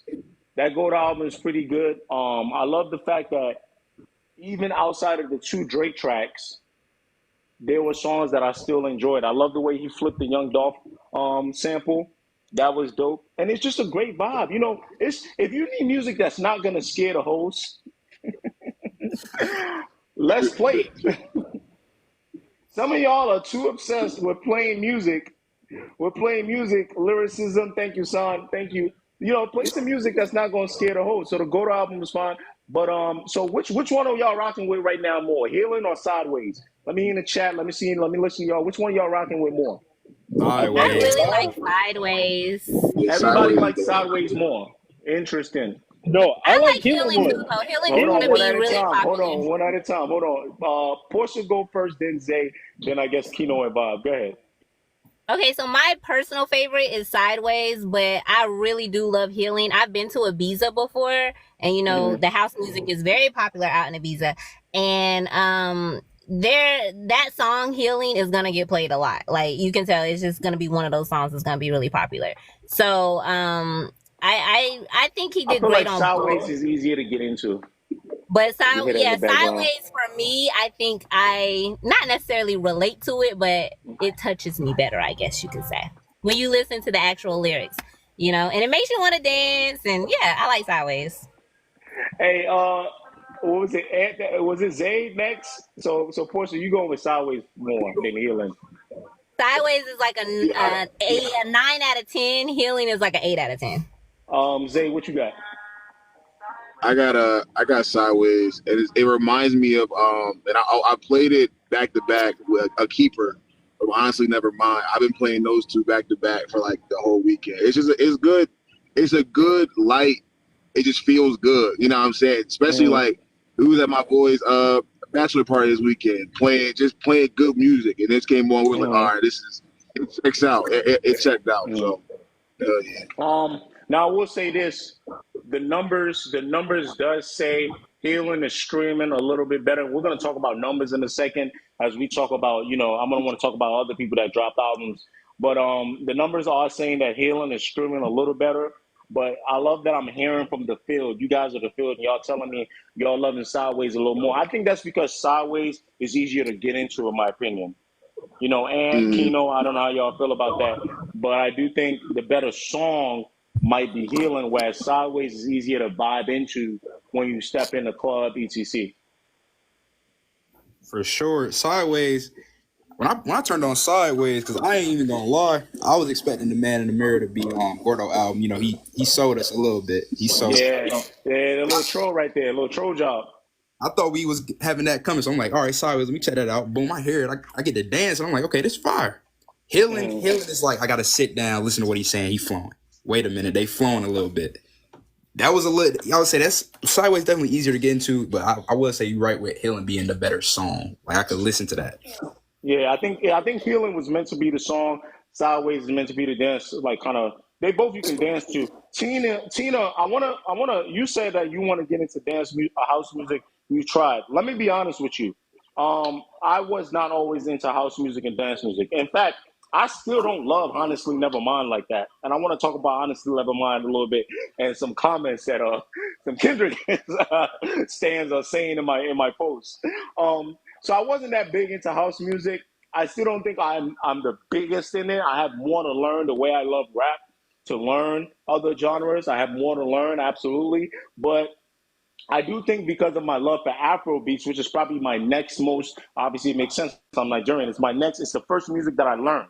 Fela Kuti is a legend. I do think it led me to learning like Afro house and stuff like that, Afro trap. So I started, the next album that I'm working on that hopefully one day comes out. I actually got into doing a little bit of that South African influence, Afro beats influence, Tina. So I think that the point I'm trying to make is I think to get into full on house music and EDM and stuff, you're gonna have to walk in with other genres that you enjoy. So like, although I'm not a big Honestly Nevermind guy, I gotta admit I like Yes. Sticky, right? So Sticky is one of those records that helps me. Burner Boy, like you know what I'm saying. Listen to Whiskey, like they help me get into these other genres. Like now I'm listening to and piano with my South Africans. It helps me, right? It helps me get into these other genres. So it's almost like anything in life. You know what I'm saying? You're not gonna pull up on a girl and be like, "All right, take the pants down, let's get into it." Oh my God, brother, relax. Let's grab a bite, grab some coffee. Let's eat. Let's go on dates. Let's text. You know what I'm saying? Not every genre is gonna be you just gonna hit on the first date. That's not how it Whoa. works. Let me say something real quick. Go And ahead. you put me back on. Talking about that, not to talk about that, but you put me back on when you was talking about comeback season. I was like, all right, let me go back and listen to comeback season. So I'm in the car with my girl. I turn on Teach You a Lesson. You know what I mean? The Robin Thicke remix. I'm like, whoa. Put me on to a little vibe. Wait a minute though. But Robin Thicke, I don't know. Do y'all remember when Robin Thicke had that era? When Robin Thicke Bro, was that damn near was the one of the hottest most thing legendary eras of smoking. all time. Yeah, I That was was I was telling my girl about it when JT and Robin Thicke was going back to back. Back to back. It was like, ooh, these white boys hitting, man. But Angie says I honestly didn't like Honestly Nevermind at first, but ended up being your most played album. I still don't think I like Honestly Nevermind as a whole, but there are records on there: Flights, Books, Sticky. What's the other one? Texas Go Green. The most popular stuff that people like. So I like that. Now, say this before we get to the other albums. As we talk about this new music, some of the fans that come to my page and looking for everything, they know that they're not going to go full on Drake hate. I'm going to try to be fair. Um, some of them are a little upset. You're talking about Drake. You're talking about Drake. Well, I can only discuss Not Like Us 27 times. I'm sorry. I like today. Someone commented that they played Not Like Us at Comic Con. I feel like I've made 8 versions of that video already, right? So but at the same time, that's not a diss against Kendrick because I know he works differently, right? He works differently. But when we look at streaming numbers, and with Drake being number one and streaming again, and then you got Travis Scott next, then you got Eminem.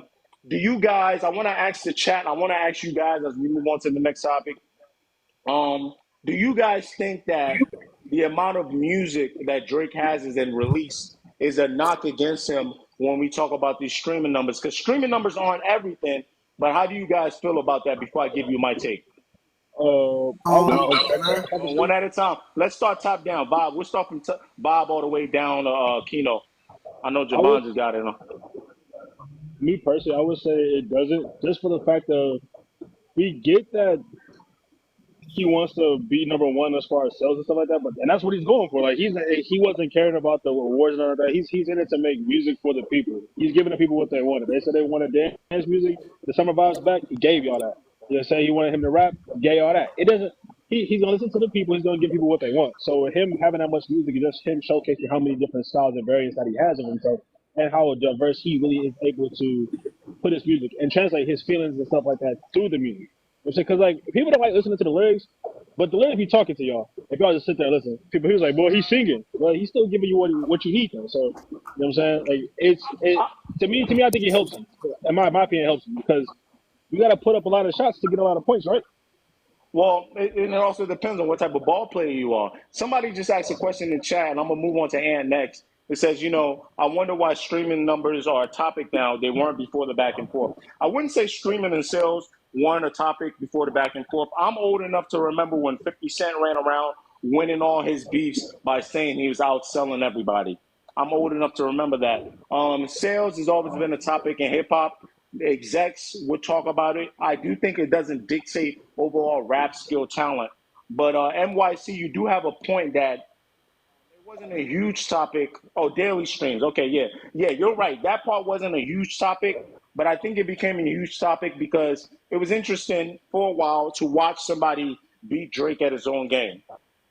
It was interesting to see somebody that you didn't really used to see as a commercial sort of entity, even though he is, to participate in that, right? And go all in. And Cash, you're right, with Eminem as well. Back in the day, '02, Eminem show stuff like that. I don't know if that's what you're referring as far as sales and numbers, but I will say that what I didn't want to happen is like think like if you guys are going to talk about the numbers and you're interested in them, and this is now the norm, okay, cool, let's talk about it. But we're not just only going to talk about it for the demise of Drake. Like this, it became something that I started to find interesting, and I wanted to keep going. I don't think I'll spend too much time on it. But Ann, how do you feel about what we're talking about right now as far as streaming numbers and the quantity of music Drake makes versus how that plays a role in how we judge hip hop? I would say it. We okay. FYI, I'm not a Drake hater. Just right, like I'm not a Drake hater. I am more partial to Kendrick, but I'm not a Drake hater. I appreciate him, which is why when I say this, I think that like remember when Wayne was just constantly releasing music, and then the ball started, and then he started saying stuff like Wheezy F and the F is for phenomenal. Like I feel that with the amount of music that Drake does release, like even if he does have people, helping him in the studio, it could potentially lead to a burnout, right? Which is kind of why said altercation with Compton rapper kind of turned out the way it did. Can I interject there real quick? Yeah. I think you might be right because remember Drake when he was finishing that tour before Like That dropped, he said he was supposed to take a break, go work on issues with his stomach and stuff like that. You remember that, Yes. right? But however, I know a lot of Drake fans might not want to hear this. I don't think a lot of the Drake music right now that's dropping are particularly new. I think some of them have tweaks on them. Like for example, the "You My Everything" verse with Sexy Red. That might be a little bit new, but I think more of that is tweaked. I think a lot of the Drake records that you guys are hearing right now are stuff that he's worked on before that he planned on releasing anyway. I really am being honest. I don't think there's But, too much new Drake content. right, because if we're being honest, right? If we're being honest, I don't. For All the Dogs was not that good of an album by Drake No, no, standards. I agree. I Like, agree. I like don't. it I was don't think it's long. terrible. I think it's a playlist. Yeah, I agree. Exactly, and it's like you can't keep operating like that. You can't keep operating like that. And this is me as someone who has appreciated Drake's music. Like I understand that he gives you introspection. So you think it's not sustainable? Yeah, it's not sustainable, and like he's probably, I understand he probably wait until he. I honestly think Kendrick, Drake, and Cole are probably gonna retire by 40. By the time they're all 40. Well, we got to be honest. It's the same thing I've been telling you guys for a long time. I don't think it's full on retirement because rap lets you go in and out now, right? You got Eminem at 50 years old doing it. I just talked about a Rakim album and some of the youngins. Rakim was rapping before I was born. If I can still appreciate Rakim, somebody put in my comments yesterday that was the 80s. That's old news. Come to find out, I go on his page. He's a rapper. You know, I wish that brother the success, but I said as a rapper, you telling me Rakim is old news. You don't want to hear anything about Rakim. I know he's old news, but he's still a legend, and you should pay attention. Good luck with your career, Javon. I don't know what's going on, right? So I just thought that that is interesting. But to your point, Ann, I think as hip hop now allows older people to come in and out, I think I wouldn't say retire, but I do think we are seeing the back end of these guys' careers, and I also think it's largely why I have the theory that I think this is why Kendrick decided now was the best time to launch this war and get it over with when he dropped like that. I think when he did his verse on like that, I think that was the most bold those subliminals have gotten. They stopped Exactly. becoming subs, right? Yeah, So I I think mean, it's because they know they're on the lower end of their career. exactly because Um, like also FYI, Drake was throwing shots on for all the dogs. So like, and Kendrick just said, you know what, it's up. Let's just do it. Like we almost 40. Let's just hash it out. We both because Kendrick and Drake and Cole are all making moves outside so that they don't have to depend on rapping. that's happening. Yeah, but Um, but back to Drake. Like I don't. It's like you could kind of see that. Look, he's been running himself ragged. He did how many tour dates? He dropped for all the dogs. Deluxe edition is an hour and 43 minutes long. I honestly feel that he kind of burning out, which is why I kind of like these songs because he sounds fresh on Oh, well, Greatest Hits. also because he's tapping into another genre, so it's getting away from the rap stuff a little bit for now, which might make the rap stuff more refreshing when he gets back into full blown rapping. I would say that the Yachty feature, even though I liked it, the Yachty feature also sounded like guys were right about that. I think Academic said it. It sounded like a For All the Dogs type record.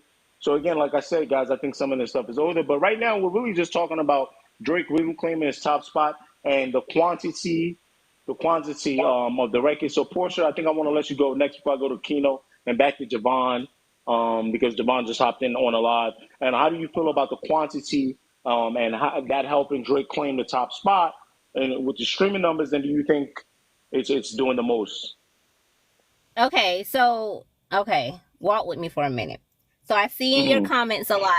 People are always comparing Drake's music to McDonald's. Okay, McDonald's food. Which I I hate, don't by think the way, that's and I'm gonna talk about that in a second. I hate that. Go ahead. I I do hate too.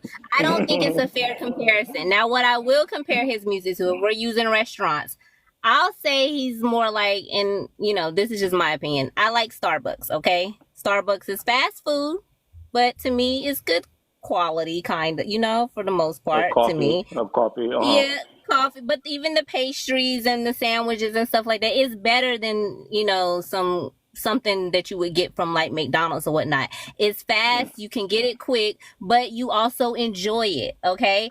I feel like that's kind of like what Drake's music is like. You go back often. Now, something like Nobu, people are like, oh, well, Kendrick's like Nobu. That's what I hear them say a lot. He's like Nobu. You can't afford to eat at Nobu every day. You have to be in a mood to eat at Nobu. You have to get dressed up to go to Nobu. It's not something that's an everyday thing. So my point with that is Drake has replayable music. And that's why he has the most streams because if he was putting out trash, people would not be going back to listen to it over and over and over again. Okay. It has to be some type of value to it and it has to be good in some kind of way for people to constantly replay it. What I So would say, what I would say to some, I don't think that necessarily support your has to do with point. the fact that he has like a bunch of songs out. He has great songs out and that somebody clearly likes to hear the boy talk because they're going back and playing it. I would say this. I would say this. I think Drake plays a game very well. He's playing the playlist singles game very well. I think he makes at worst decent songs, at worst, and at best he makes classic songs. They may not be filled with messages and hidden thoughts and things like that. But one thing I want to say, that's why when I post these numbers, I like to go to that website, which is not always accurate, the kwarb.net, and I like to see what people are listening to come up with all these streams. I think that what Drake haters are trying to say when they say he makes so much music, they're right, but your analysis is not all the way right, right? He makes so much variety of music, right, that are at worst listenable, and that's very hard to do, right? That it helps his numbers. That's the full sentence they should be saying, but they don't say that. They say it as though bro just makes 1,000 songs, and we all have we're all being forced by the FBI to have to listen to it. Drake could make as many songs as he wants. If no one's listened to it, the streaming numbers wouldn't be up. Now, could Kendrick play that game? Could J. Cole play that game? Maybe. But I'll tell you who has played that game. And we got to be honest here. Eminem, I think if you look at his catalog, even though he's been doing this for longer, has more music than Drake, but he's been doing it for longer. Kanye West has more music than Drake, right? So there's a reason, although he's newer and he appeals. And the thing with Eminem too, I got y'all, saw me going back and forth with Eminem fans. The thing with Eminem is Drake has kind of some of what Eminem has, some of it, not all of it. But I think, in my opinion, other than Eminem's prime, I think Drake makes better music in totality than Eminem. I think Eminem's 3 classic albums are probably better than any album Drake has put out. I'm not going to argue that. But in totality, not. So I don't want to get Eminem fans attacking me again. But if you compare Eminem's last 5 albums, I'm kind of going on a tangent now. They're not that comparable to Drake's ability to make good music, right? Doesn't mean that I think Drake's a better rapper than Eminem. But anyway, the point is, if you look at Eminem and Kanye and compare them to Drake, the one thing they don't have that Drake has, even though Kanye is the closest, the fact that Drake can sing, the fact that Drake has a more, being biracial, he has, even though sometimes it works against him with the black audience and white audience, he can still kind of get into certain rooms and do certain things. His subject matter, love, and things like that are more appealing to the public, right? I think that boy said Holy Glaze. You want to call it what you want to call it. We talking about music, bro. I'm done with y'all youngest. But the reality is he can do so many of these things, and that's a credit to him. Doesn't make him a better technical rapper than Kendrick. You feel me, Portia? But I will Yeah, I say don't in think your he's. support I of don't what think you're Drake is a saying. better technical rapper. Yeah, so in support of what you're saying, I think it's very hard for me to listen to the surface level thing that people are saying, like, bro's got a lot of music, and it's like, yeah, that is a part, that's half truth. Having a lot of music doesn't matter. I know a lot of dudes with a lot of music.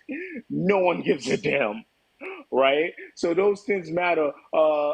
Kino, how you feel about stringing numbers and the bunch of music that Drake makes, and do you think it's deteriorating to his catalog, etc.?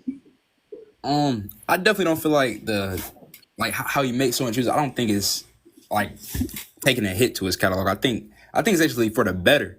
Because when we really look at it, because we like you just said, Drake is on the back end of his career and he know it. He just made the turn for 2 decades. You know what I'm saying? Like he been in the spot for a minute, almost 17 ongoing years. He know he get into the back end of his catalog when he does stop, releasing music for some years, and then he might come back and drop a little something. We'll have music to listen to for a while. It's like you'll never run out of Drake. You know what I mean? You'll never run out of Drake songs to listen to. For different situations. Yeah, Dr. Ev says, sorry, this is my first live. I feel like there used to be a time where artists putting out music was normal. I do think, what I think Drake he has I don't know if you want to call it a higher work ethic or if he pumps out more music than most artists, yes. But I will say that this kind of speaks to the volume of either people being tired of you or things like that. But this is what comes with the territory, being heavily criticized. There was a time where I couldn't stop hearing Lil Wayne, right? I couldn't stop hearing Lil Wayne, to Ant's point.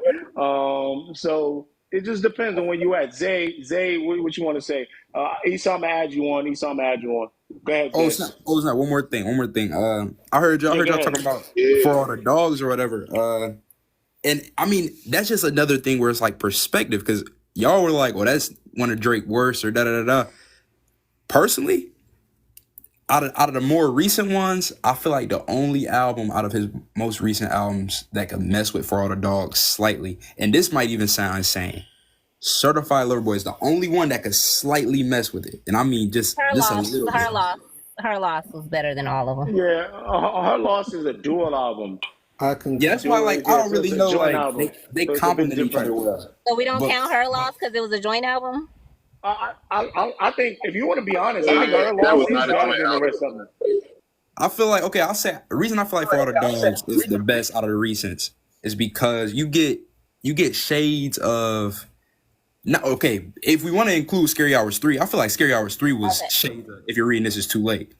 Definitely, like for me, without a doubt, it was shades Like of If You're Reading. AUP. So it's like Yeah, now. Scary Hours 3 was top tier. Her For All the Dogs by itself wasn't that Yeah, great. It only had like a few really good songs. But when you add in the Scary Hours songs, it's top tier. Like it's I amazing. wanna So I wanna get to Javon real quick. I'm gonna unmute you, Javon. I don't know if you had anything to add on this topic. And we're gonna go to exactly 5:30 today, guys. I love where we're going, but I really want to talk about Mustard album. I really want to talk about female rappers and Cardi B. So we guys and Ice Spice, this has been on my mind. I know that don't sound like a pop. We got to talk about this. I have had enough. But go ahead, Javon. I have had enough. I'm sorry, my All right. ladies. Y'all stay So on. We need to talk about women in rap. Go ahead. for sure. Real quick, this is my first live. Hey, K, bro, I love your page, man. Keep doing what you do. Appreciate you. Yes, Um, sir. Yes, sir. my take on the streaming thing with Drake, at least, I'm on the younger side, so the examples y'all are able to bring out, I usually take a backseat and get to listening, right? When y'all talk about 50 Cent, Eminem, what they were doing in their primes and things like that, because that's not, I experienced it, but I was like 7, 8, right? Don't really matter. But what I think Drake has been able to do is kind of, I compare it to LeBron in a sense, and I'm using a very specific example here, but like, I think y'all know how like now that LeBron has gotten all these points and things in the NBA, and like he's damn near everyone's gonna debate between him or MJ, but like because he's up there now, people gotta find little like I remember in like Hold on one 2022 they second. were Trap like, Lord, oh I man, appreciate you. Trap Lord, I he appreciate you. was. Go ahead, Javon. Go ahead. My bad. He was. I remember like in 2022, niggas walking around talking about, oh, LeBron is the worst at the clutch time, or LeBron, he doesn't, like trying to make up stats to take things away from him. I think Drake has done something similar in a way that, like you guys said, he's made music over so many years that at worst is decent, right? At the very least, it's something that you'll listen to at least as background music. Like Search and Rescue, Appreciate you, I don't play HG. Go Search and ahead. Rescue like that, but it's cool. I'll let it ride if it comes on. You know what I mean? Mm. But I think even post Kendrick beef, we saw him lose. All right, cool, yada yada yada. Now people want Kendrick to be number one, but Kendrick's music is phenomenal, right? So I don't want no Holy Drake, none of that, right? But Kendrick does not have the listenable music in terms of like casual listening. He doesn't have that deep of a catalog for people to replace him with Drake as number one, because I think now we're realizing Drake has been number one because he got 30 million songs of good times. He got 30 million songs to play in the party. He got Money in the Well, Grave. He got stuff to play with your boys in the Javon, car. I want to say this because I think sometimes people are gonna pick on your words, right? So I'm gonna just kind of clean some things up a little bit because I think you make some good points. I think Kendrick's approach to the music is different, right? Oh, yeah, for sure. When I did a blind ranking the other day, I was ranking albums. I was ranking rappers based on the quality of their albums. I put Kendrick number one automatically, didn't think twice. People are killing me in that comments. I don't care because I know Kendrick's game. And this is why I've had an issue with the whole beef and everything. And I know that Drake has his flaws, and I know that repetition matters. But this is where, and Javon, you're getting to this, and I just want to clean it up. So, when this Yeah. goes on YouTube, people aren't attacking you, or, you know what I mean? It's like, I think people are missing or not really harping on understanding that these guys have chose two different approach. And I know that they're clashing, is what it is. Drake has Yeah. chose the approach of more of a playlist, playing a singles game, giving a lot of quantity while still giving you some quality, right? Whereas Yeah. Dot's approach to the music is, I'm working on my next album. I want to get this message out. And sometimes he's so hard on himself. If you listen to the album before the next album, he thinks he's failing, right? Like, so that's his concept. And unfortunately, right, Javon? Like in the pursuit of, obviously you got like guys like Travis Scott too, and I want to talk a little bit about Travis Scott doing really great. TSLTE, thank you. That looks like an amazing gift. Thank you for supporting the live. Everybody, thank you for supporting the live.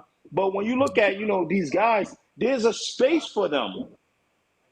Space for them. And in our pursuit of what's what, I don't want us to lose, you get me, Javon, to lose the reality, Yeah. which it sounds like what you're saying is like, dog, I got a use for Drake's music. Whether he's giving me 30 songs a day, I have a use for it. You know, and K, And real quick, bro, because man, like I listen, like I'm an MC, so this entire beef, it's hard for me to look at it purely as a fan because I'm thinking, all right, I know I just started, but when it's my time to get in some shit like this, what do I do, right?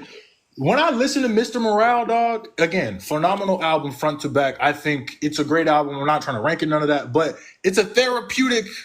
Is that what I'm trying to say? Yeah, therapeutic. Like I got to yeah, sit and really, damn. introspective, Father yeah. Time come around, I got to think about my dad. All right, And Savior come around, I got to think about the people I listen there's to. some there's some oomph there when he does Rich Spirit. Like it's a little oomph, count me out. Yeah, Salita, thank you. and Salita, thank you Kendrick for the has his roses. moments Appreciate you where supporting the he'll go live. Go ahead ahead, and Javon. he'll give his moments where he gonna give you a King's Day, he gonna give you a Hillbilly, he gonna give you some shit to have fun to. I love Fun Kendrick. Like people been saying, I'm excited for Fun Kendrick to pop out.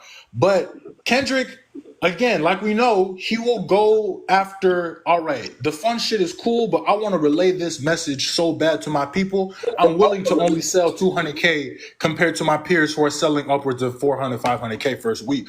I'm willing to take the backseat on sales so I can get this message out to you guys, which we need Kendrick for that.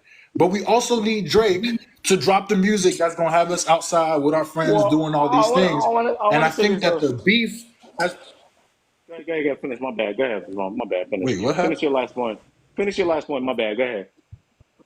Oh, go ahead. Said that I was pretty you much on said my that the last beef. sentence anyway. Where I'm like, I think the beef has kind of put people at a position to where. Say They have to that again, K? choose. No, you said that they put in a position where they feel like they have to choose. Yeah, where they Breaking feel up a like they little have to bit. choose between, Okay. oh, do I care about substance over? Yeah, my Wi-Fi Mm. twerking, but I'm like, No, do I you have to good. You choose good. between substance over style, or do I gotta, or like I don't like the way people make Kendrick fans look like they're these deep intellectual people who only care about books, and Drake fans are like the dumbasses who stay at the club till 6 a.m. Well, I Like will say both of this. their music is way more nuanced than that. My bad. Javon, you see Okay, that comment? real like You my see that last sentence. comment? Now you good. You see that comment right there by TSLTE? You don't have to choose. Enjoy the music. Real talk. Can I deep dive on that a little bit? And I'm gonna scroll back. Javon, hold your thoughts. Everybody gonna get on some more. If I gotta extend this live, honestly, guys, I don't really care anymore. I like talking to you guys. I don't give a shit. Unless my girl come in here, my fiance come in here, kick me out. I need to stop this 3 to 5 nonsense. It never ends up being 5. I never leave at 5, and that's a good problem thing that y'all give a damn. But Javon, before I lose my point, I want to get to Issa. The idea is that, when TSLT says, you know, you don't got to, I want to read it. You don't have to choose, just enjoy the music. It goes back to the beginning of this live where we talk about people being interesting, people being followers, people standing 10 toes down. And now I know I'm about to get in my sermon bag. I'm about to get preachy. You can see my veins is popping out. Guys, when this beef started and I took the approach and I said to myself, enjoy, because you got to remember, the reason I think it was easier for me to do this, Javon, right, was that I thought it was going to be a triple threat match. Right, guys, I thought it was going to be Cole, Kendrick, Drake. Were they going to jump him? Was it going to flip? Or was Drake going to get mad at Cole? So for me, I immediately was like, oh my God, these have been my 3 favorite artists in the last 10 to 15 years. So my brain Yeah. immediately was like, oh, I'm finna talk about this like a referee. And that's why when I made that video, when I showed y'all my old tweets, where I used to argue for people, why can't we love all 3, right, guys? So I stood 10 toes down, and sometimes I got it wrong. Like, for example, I was too hard on Euphoria.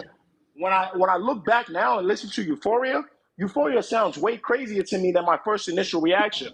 The Hard Part 6 sounded better to me in my first initial reaction than now. And I'm willing to admit those things. But the idea is I stood 10 toes down on this is the stance of how I'm going to approach rap, right? I'm going to approach this beef, right? That I enjoy these three people. And I was getting attacked. Oh, you're a glazer. Whenever I talk about Drake, I got to deal with 100 people calling me a glazer for Drake. When I talk about how great K Dot is, I got to deal with 100 people. The only person I think people let me rock with was J. Cole. And maybe because he bowed down and people felt like he needed love. That was the only person people let me speak positively about.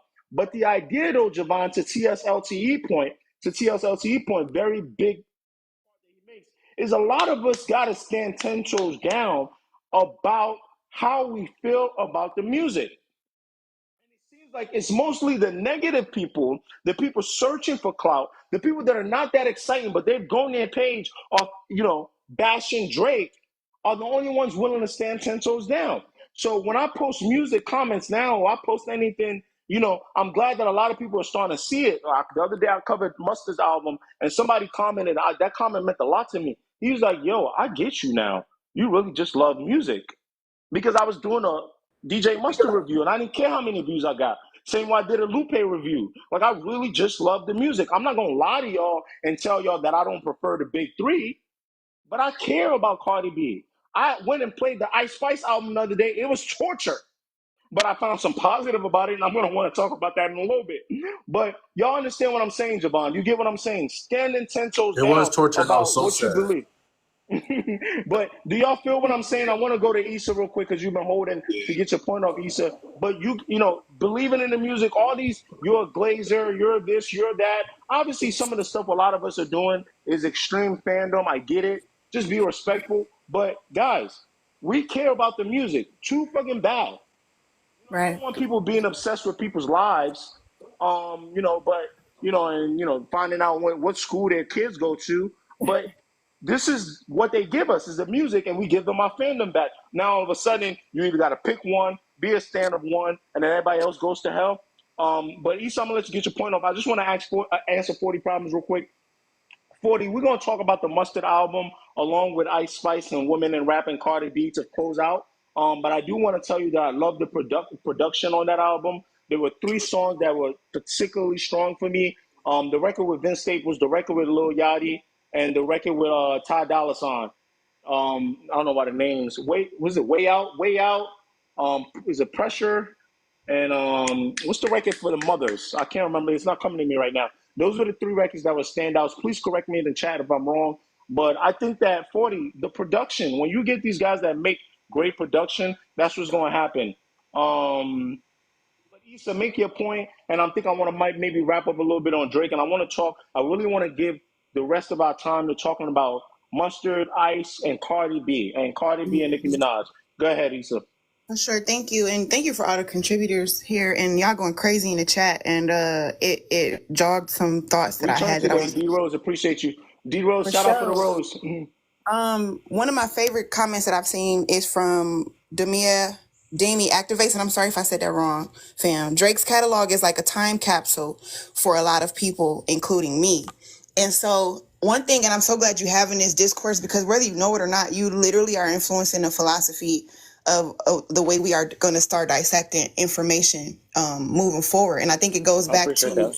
of course, I think it goes back to the cesspool that has become social media and the internet space. Because before this, I'm a millennial, which was the last generation that had enough of the old and enough of the new to appreciate both and still be grounded. There was an era, because we're talking about the streamability of Drake versus Kendrick. And like they said, we don't necessarily have to choose. And art is subjective. And so, you know what I'm saying? If you're a fan of Picasso versus being a fan of Andy Warhol, you don't see people going to the museum and making beef between both. It's just to be enjoyed. So that's the first point I wanted to make, because I think it's really, it diminishes the way that people roll out their albums nowadays. It's affecting everything, whether people know it or not. It's affecting the fan bases and how we can enjoy the art. So I think that's something that I would like to take away from this. And then in the 90s, it was an era because we're talking about Drake making music that can be played in different moments in our lives. We play music, you know what I'm saying? We make love to this music. Some of us, make children. We get married. We propose to this music. We play it at the cookouts.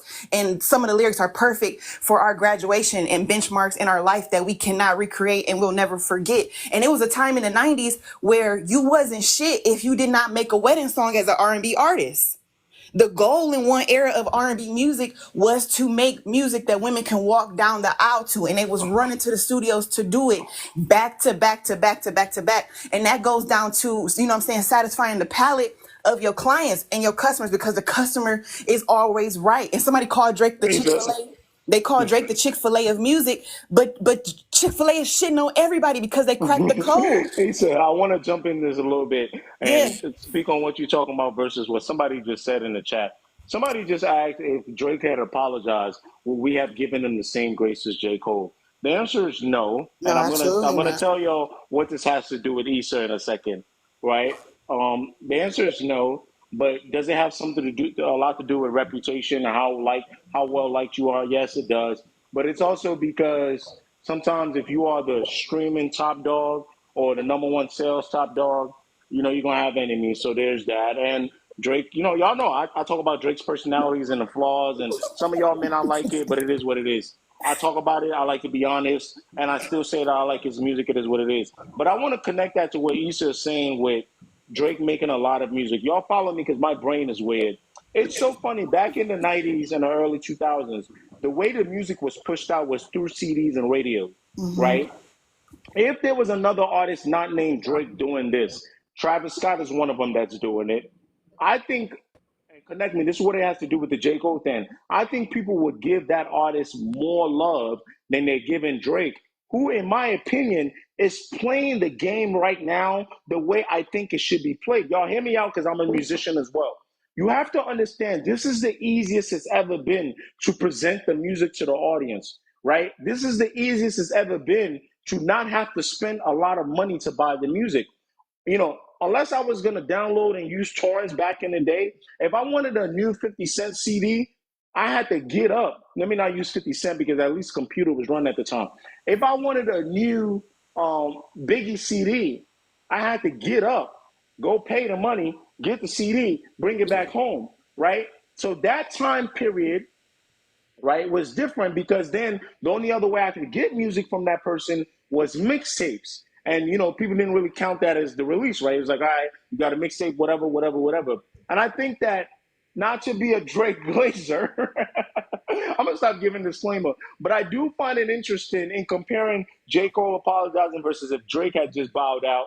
And I compare it to Drake, the way Drake is pursuing the music now, and everybody's calling him Chick-fil-A and McDonald's. He is playing, in my opinion, the music game the way it's supposed to be played now. Are there things that he could do more? Yes. Does that mean Kendrick has to do the same? No. But Exactly. everybody can't. But Zay, Exactly. I'm gonna let Zay. Everybody can't make high quality albums like Kendrick Lamar. The rest of you motherfuckers, you should have a better work ethic than him. But Get wait, in the booth because this is the easiest it's ever been to get the yes. music out to people. You don't want to oversaturate the game, but at the same time, this ain't So 1999. let's talk about saturation and productivity, like putting it out. And I'm glad you said it. And I really want to land my plane with this because it's a point I wanted to get out a while And then ago. I'm gonna go to Zay. Go One of ahead, go my ahead. brothers in the comments, who's an art major, he made a comment regarding my Picasso and Andy Warhol comparison, which made me crack up. But it's true. We actually also too having a conversation from just enjoyers and of music and then creators of music, right? So I also think, because one of our brothers said in the comments around regarding his legacy, when you think about people who have gone on prematurely, like Aaliyah, I think about Prince and Michael Jackson, right? Because they came up. I think it's irresponsible as a creative, right? Because like I write prolifically. I'm a songwriter. I write prolifically. As an artist, you just want to get the music out a lot of times. And I think we don't give artists the grace to understand that it's not always about the outcome necessarily. Sometimes just to release that current of I creativity, want to get these you, ideas you out. I just want to need to get these create, ideas out. yeah. And then on the back end, Drake has a different goal than said Kendrick. And he and 40 has, because we talk about MCs who've been pigeonholed. Like Ja Rule took too long to pivot right before that beef, just like Jay had the conversation with Rockefeller. with Rockefeller, right before G Unit popped out. And the thing about him, Drake did not want to be pigeonholed, so he kept moving. And the thing about it is, when he passes Away on, from pure MCing. Away exactly. from pure MCing. And so when he passes on, hopefully he dies an old man, because I thoroughly enjoy his art. When he passes on, he's going to leave us a vault of music that's going to feed the next generation. He wants to be omnipresent. That's why he calls himself the sixth god. He doesn't always think about quality. He wants to be omnipresent. And that over what you call overproduction or overconsumption is he's meeting his goal. And if you're not a creator, you won't understand that, because Aaliyah left us and we don't have enough music. Pac left us, and maybe it's there and they're not giving it to us, but we don't have enough music, and that's why a lot of us don't have closure. I would say this. I would say this with Pac. Shout out to Pac, because it's so funny. A lot of those records didn't come out until after he passed, but thankfully he had such a work ethic that even in that place, that in that older age of, back in the past, that thankfully there was enough music for me to be. One of the things Yeah, I feel about Biggie versus Pac is I really dislike how much music I don't have of Biggie that in part. comparison to Pac, It's even though I love both painful. of them. It's It, it, painful. it, Same for Michael Jackson and Prince, because Kendrick is making this comparison, and what people don't know about Prince is Prince literally had a bed in his studio. He never took time off. When you really, really are an artist and you want to make these claims, like the thing about Drake, he never claimed to be a thug or nothing. That he was always who he said he was, and he stood on that. If you're gonna act like you're this top tier echelon of an artist, you have to create art. You cannot be a hermit. And so, like Well, Prince I stayed would say making. this. I do think, again, I agree with you to an extent, I understand but I do think that I also want the younger artists who who may not take the Drake approach. for Go sure. ahead, take your approach, because it's not that easy either. But if you become a Drake, that's why I have pushback. Like, I think if I had the fan base that Drake has, I think if I had the resources that Drake has, and I guess I'm gonna use this to transition to Cardi B. Actually, this is a perfect Go transition to for it. Cardi B. Thank And you I'm for the gonna opportunity. I'm gonna unmute Zay, because they are, you were next, and I think that, if you want to compare Drake and someone like a Cardi B, obviously not from a talent perspective, guys, but when I posted a video about Cardi B today not dropping enough music and you're arguing with your fans, I do think as much grace as I want to have with a Kendrick Lamar, or as much grace as I want to have with a younger MC, or even me, I ain't dropped an album in 4 years.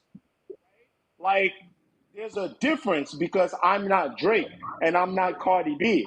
So when I look at Cardi B, where it's like, are you scared to fail? Because on one hand, we criticizing Drake for dropping so much music. On another hand, Cardi B, where are you? And I don't think Cardi B is the greatest MC ever. I mean, but she clearly has fans, and clearly something is going on there. So that's really kind of where I want to move this conversation on to, is as we talk about one MC dropping a lot of records, one artist dropping a lot of records. What about, someone like Cardi, who it's been 6 years since Cardi has dropped the album? I really got something to say about that real fast. Go ahead, So Portia. if I Cardi can, B.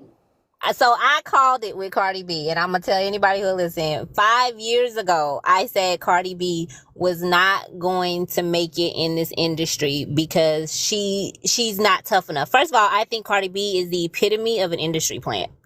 She was put here by people like Charlemagne the God. If you remember back then, I listened to the Breakfast Club every day back then. Charlemagne, DJ Envy, they were really hyping up Cardi B. Joe Budden, really hyping up Cardi B. Why? Because they had a vendetta against Nicki, and they wanted to take Nicki out. So they said, we're going to give you the female rapper Portia, can you hold on one package. second? Portia, can you hold on one second? Please hold your thought. Guys, I see a lot of y'all in chat asking, has it been 6 years? I really want you guys to understand that was not hyperbole. Invasion of Privacy just pulled up my research, dropped exactly April 6th, 2018. So now it's 6 years and some change. Go ahead, Portia. April 2016. Go ahead, Portia. So back then, I remember it like it was yesterday. Charlemagne, DJ Envy, Joe Budden, and several other people, and men mainly in the music industry, were really hyping up Cardi B to take out Nicki Minaj. So they gave Cardi the female rapper package: BBL, you know, funny personality, or I'm sure that's how she is, but they were like, be more of that, be funny. Put her on Love and Hip Hop, get a little time there. She used to be a stripper. You know, they formulated her to be exactly what they thought was needed to be a female rapper. They got the image from Nicki herself. Cardi went and stole Nicki's hairstylist, her makeup artist. I think she might have stole her stylist as well, like her for her fashion as well. She did all of that, and then she took that shot at Nicki because that's what they instructed her to do.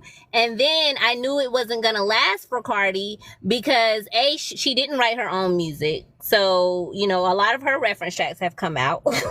When are people going to talk about that? They talk about Nicki and let Safari go on the Breakfast Club and say, oh, I used to write Nicki's music, da da da. And they said Nicki's legacy was over because Safari claimed that he wrote her music, which I don't believe. But when Cardi B's reference tracks started dropping, they said, oh, well, it's perfectly fine for someone to have writers. You know, then it's okay. So back to my point, Cardi, she felt the need even back then to respond to every bit of criticism that people threw her way. If you looked at her back then, even on Twitter, Instagram, anytime anybody said anything about her, she was arguing with them. I mean, this girl was arguing with people that worked at fast food restaurants. They didn't even, you didn't have to even be of any like importance in the music industry, and she was arguing with you. Clearly, you're unhinged. And clearly you're not going to make it in this industry for very long. And now look at her now. She cannot stand it when anybody says anything bad about her. She's scared to release music because she's scared that it won't do as well as Invasion of Privacy, which was a really good album. And so she's just going to sit here and stew in that one album. And 10, 20 years from now, she's going to regret it. But I mean, what is she to do at this moment? She was put here by certain people, and they're starting to turn their backs on her. You don't want to end up like Lauren Hill, but at least with Lauren Hill, I kind of knew she was trying to stay out of the scene, and she wasn't. You know, she was a little prickly, right? So now you're gonna end up like Lauren Hill. I got one of the classic albums from Lauren Hill, and I'm like, wow, that was it. You know what I mean? And now, obviously, I'm not comparing Lauren Hill to Cardi B. I think Lauren Hill is way more talented than Cardi B. But to your point, Portia, and do I have any Cardi B fan in the chat that I can bring up here? I don't want this to be just a bash Cardi section. So I'm going to call out, if you're a Cardi B fan, please either put yourself in the chat or I can add you. I don't know, Javon, if you're a Cardi B fan specifically. Okay, I mean, a real okay, fan. all right, hold on. Let's put an asterisk on this because I'm not just gonna be like I'm the Cardi B fan. That's not what this is. But I'll defend her. I don't hate Cardi. I think she's Okay. pretty good at some points. Give me Okay, 1 the second. reason Don't why. climb on a hill. I'll be back 30 seconds. Okay, the reason why I said that, Zay, you good? Because I'm getting echoes, Zay. That's why I keep muting you. Yeah, I'm on it. Can you hear me? You're good now. You're good now. If you wanted to say, Cool. Yeah, I didn't want to bump on anybody's words. That's why you probably heard me like say one word and like back out. yeah, So you're good. I feel like, Because I and wanna it's juxtapose with what Portia said. So I don't know if you're a Cardi, like if you kind of feel like I what like Portia is saying. I like Cardi. I like Cardi a lot, and I really did like the Invasion of Privacy album. This is kind of like a combined take, right? I feel like artists are afforded, like when you're an artist as big as Drake, right, and a Kendrick and a Cole, because you are so big and because you make such great music, you are afforded the luxury of taking time off. Like you, if Drake wanted to take 5 years off like Kendrick, Drake has all the right to do that, and we cannot say anything because he makes great enough music for that to be the And it's case. released so much. And it's released so much. And there's really so much. And the same thing with Kendrick. Like I was, as a big Kendrick fan, I was not mad at that 5 year break because in the day, I know you make great music, so do what you got to do. In the day, do what you got to do. I think here with Cardi, when you had a great album like that, and I'm a Cardi fan, but I'm being very like partial to stick. You were afforded the luxury of time. Like that's a great album. Great album. I think that the time ran out. I think that the time kind of ran out. So now people are getting restless. Well, see, that's Now because 6 years. 6 years is absolutely too much, it's a Zay. long time. Right? For you to have It's a a long fan base. time. Right? I don't like, but now here's my thing, and I'm gonna ask y'all a question because I'm not gonna spend too much time on Ice Spice's album. I'm sorry, I'm not gonna lie to y'all either, right? But here's why I'm confusing with female rappers today. We talked about Mustard's album being pretty cool. I don't think that's a talking point for a lot of us, but I just wanted to point out that I liked it. But my problem and beef with Cardi is that if Ice Spice can turn around, crunch out an EP, put out some singles, some of them bomb, some of them don't, turn around and drop an album, that to me is like, yeah, right.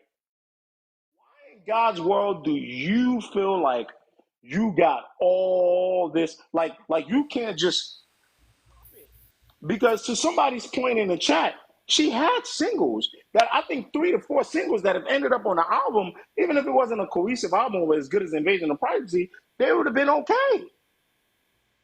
Right? Like she had records. I'm so confused that Ice Spice. I played the Ice Spice album. I'm listening to it, and the production is cool. It's the same. She got a dance, shaking her ass. I'm like, all right, well, I know what I'm getting, right? It wasn't nothing new, like Boosie is fat. Like, you know what I'm saying? Sometimes with female rappers, I already know. So if that's the standard, Cardi B, why are you acting like we're treating you like Kendrick?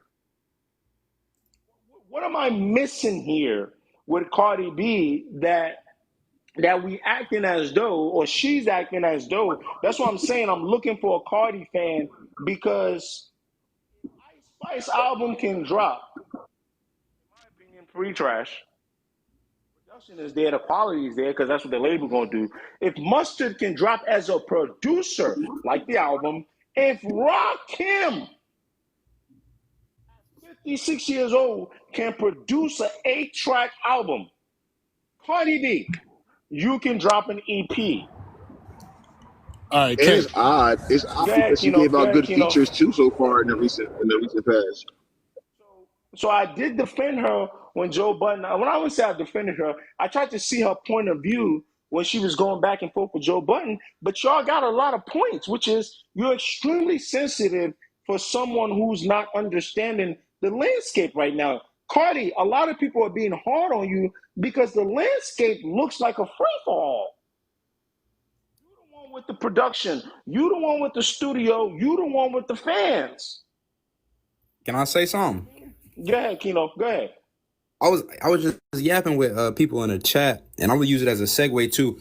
Cardi set a crazy standard for herself, and you gotta remember, we gotta remember that rap is a business. She set this standard. My freshman album won a Grammy. Don't get me wrong, I was just yapping and people with the comments about it, like the Grammy wasn't deserved. Robbed Travis Scott, robbed Astroworld completely.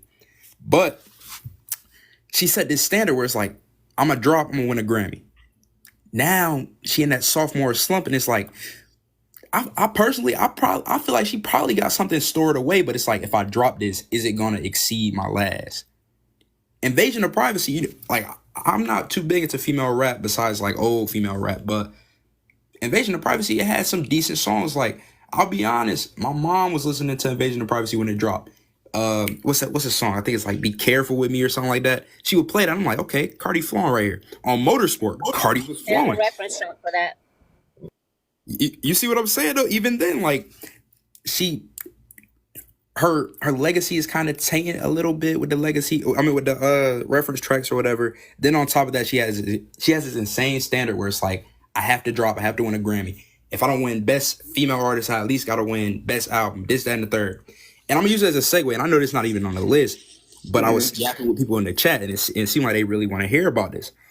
Personally, with the way she robbed Travis, and this has been going on for a while. Like I said, we can talk about this. We can talk about this because you guys, and I want Javon to jump on next, but I really want to, before we wrap up, I really want to talk about this Travis Scott thing too, because I said at the top anyway, I wanted to talk about Travis Scott, him being second on streaming. So Kino, please go ahead, carry this. I want to hear this, please. Travis Scott, when I say he's so slept on, and that Grammys is what showed it to me.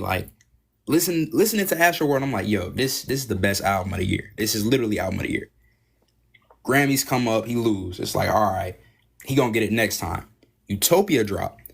When I tell you Utopia was the first time Travis went storyline. Travis had a storyline behind Utopia. The storyline was, you mean Astroworld or Utopia? Utopia. Astroworld. Okay. I mean, that was tough. I thought Astroworld had a theme, but you talking about a story. Okay, yeah. I thought Astroworld had a theme. Utopia had a real story. It's not even like, I'm not gonna say it was a crazy storyline where you could lock in like a Kendrick storytelling, nothing like that. Mm, But when you really listen to all the songs, it's like it's all pushing to this point. And then the last song, mm, being to further notice, that was amazing. That was like the mm, conclusion. But mm, when it got to the Grammys again and Killer Mike won over Travis, it was like, yo, who's voting? Killer Mike album was mm, insane. I love the Andre 3000 track. That was insane. mm. Science and Engineers was a great track. But who is really voting on this? And it's like, are they even listening? Are they listening to the music? I don't think the way they judge rap, Trav's album is tailored to win a Grammy. It's unfortunate, but I don't think the way he puts his albums together are tailored to the way the Grammys want to judge albums. I know that sounds insane because then you'll give Macklemore an album, a Grammy, right? But then they'll say, oh, that's because Macklemore kind of had a story. But this is again why some of the people in the chat are saying things like, yeah, it's all politics. Who's making those decisions? Because to some of us, like, I remember going to Astroworld in Houston, and I'm sorry, I said that wrong. I remember people going to Astroworld in Houston, and I remember my man's asking me to go, and I was like, "Yeah, I can't, right? I can't go, like whatever." And then they went, and they were hitting me up while they were there, sending me pictures, sending me video. I'm like, "Yo, you don't get it. You don't understand what this is. Like, this has got a whole, community vibe. Like, he got this. Like, it was a different thing. You guys understand what I'm saying? So, Yeah. so I think Grammys wouldn't understand that. And I know Travis Scott don't market himself like I'm blackity black. Like obviously a lot of people that listen to rap, buy rap and stuff are white. The Ragers are white. So that's not really what I'm saying. It's not even a race thing, but I think it's more of like a underground community culture. Like they don't understand the difference between Travis Scott and like that Rager fan base and what it means to hip hop and his features versus Cardi B. You understand what Right. I'm saying? Like, but they do understand that Killer Mike is a legend that can rap. So when it's time for Killer Mike's great album to go up against Utopia, it's like, nah, we're gonna go with the legend that can rap that just made this pretty concise album. But Yeah, that's kind of what it like. I feel like it's crazy that you just said that, like how Killer Mike's a legend. I feel like Travis is still looked at as like like a little he haven't homie, got he haven't got invited to the big kid table yet. Like, which I don't understand. Travis Scott is second in streaming this month. And this is why I say numbers don't tell the whole story, but they tell something. You feel me, Kino? Today, I literally had to check myself when I was looking at that list. I said, Travis, 37.4 million. Drake is 38. Do you understand and he beat Eminem, who just dropped an album? crazy. But I think people still trying to little bro Travis, including me. Yeah, I feel like, honestly, I'll say this because I feel like I could tell like you have a distinct music taste where it's like you like the old hip hop, you like even the new hip hop that you do like. It's kind of like you need that It's introspect. elements, yeah, it's elements of it, yeah, for sure, for sure. Everybody can't get into Travis, but what I will say is like, because I mean, maybe you got to do a discovering discography where it's like you go back and listen and say, okay, I like this song from this album, and like I said, Utopia. I'm a big Utopia. Like a lot of people, kind of I like right Utopia. now. I like Utopia. I might I would like say yeah. Astroworld better, but I like Utopia. Yeah, the big argument is always like Astroworld versus Utopia. And then Birds in the Trap Scene McKnight. A lot of Travis fans say, That's my favorite Travis album. see, that's when he was That's my rapping. I favorite feel like Travis Birds in the album. Trap Scene McKnight is when Travis was rapping. He That's was my favorite really Travis album. So I will let Javon talk. Hold on, Keno. I will let Javon talk, but I do want to say this. I want to see the chat. Y'all, I think when I look at Invasion of Privacy and I look at Astroworld, am I wrong for not being that upset that Invasion of Privacy won that album of the year over Astroworld? Am I wrong for that? Like, I thought Astroworld should have won, but I was okay with it. Nah, man. Okay, so y'all remember how I said I'm not that old? I'm not even trying to call y'all old, bro. He's not even like that. But how everyone had the Kendrick Lamar, Macklemore moment at the Grammys, and they were like, "Oh, what the fuck? He lost." I didn't experience that moment because I was too young. But what I did have was Astroworld versus Invasion of Privacy, and I was pissed. Mm. I was pacing up and down my house Really? for a good 35 minutes, rambling about how Really? that shouldn't have been the case. And it's funny that y'all say this because Travis Scott's one of my favorite current artists right now. And I do think that he got slighted twice. I feel less. I would be better if you said that you're not mad at Utopia losing to Killer Mike's what the hell album. is to Killer Yeah, Mike's album, yeah. right? I'm trying to remember what it's called. Oh, it's called Mike, right? It's called Mike Yeah, or something Yeah. like or Michael. Yeah, there it is, Yeah, right? Michael. But yeah, Astroworld versus Invasion of Privacy. I feel like the Grammys doesn't do a good enough job, and I'm gonna touch on this topic for a minute because I want to Can I be say able one thing to though? do the Cardi B to Ice Spice thing. I think. Go ahead, baby. I'm gonna let you go, but I think the problem with Invasion of Privacy winning over Astro World is that I end up looking stupid when Cardi B doesn't drop for 6 years, and I think that's why it makes my point a little like, oh, there, you don't mind. Where it's like the person that I think was like, oh, okay, I'm okay with you winning, she ain't dropping 6 years. So now it even seems like more of an insult against Travis Scott. You get what I'm saying, Javon? Yeah, and she's not. And my thing with Invasion of Privacy, because I was playing it back then too. It was 2018. I was in what like 10th grade or some shit, and I was every last song was in my playlist. I'm that friend who everyone puts me on aux when the socials come around. So I was throwing the Cardi B songs out because I hang with a lot of women. I'm throwing the Cardi B songs out. I actively saw what that album was doing.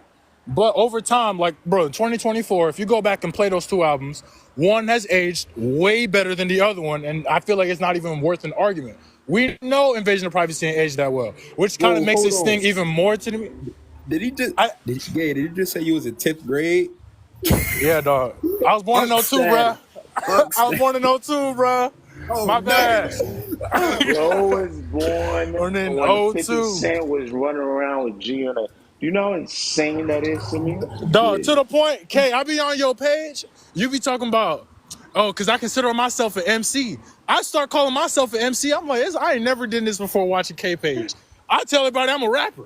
Nigga talking about I'm an MC. I'm like, I am an I'm an MC. MC. You know Yeah. what's crazy though? Being born in '02, you still 22. So why does it feel so like crazy to me that you was born in '02? That's I not even know. that young. I think what happens is when the '90s moved over to the 2000, it messed everybody's head up. Being born in '02 is not crazy. You 22. I'm not that much older than you, but it just seemed Look, like '02 just sound crazy. Because even though I was a teenager, a kid in '02, I still felt like I knew '02. now, But anyway, get back to your point, and I really want you to get uh, on with the Ice Spice I'm thing gonna get too, to the because I want Cardi to B hear you. thing and Ice Spice thing in two sentences. Here's the two sentences. I don't know if millennials know or not, but '03 is really like the last babies to have like a color textured '90s type of childhood. I had VCRs and all them shits growing up, so I feel like I know what I'm talking about. Regardless, right? I think back to Cardi B's album. I've been telling my friends for the longest time because I make music, my friends make music, we're all trying to make it in this thing together, right? And I keep telling them all the time that I'm like, whether people realize it or not, even the young people who run the industry, you know, as soon as the kids blow something up, that's what's up, no matter who it is, right? I think that people are starting to realize, maybe subconsciously, that they don't like the bullshit anymore. That fast microwave era, I'ma just say this because it's hot, TikTok trend type of music that has been coming out. And it might be fun, it might be this, it might be that. But if it's not made with care, and I think there's a difference, and I'll try to explain that difference as I talk about these two artists.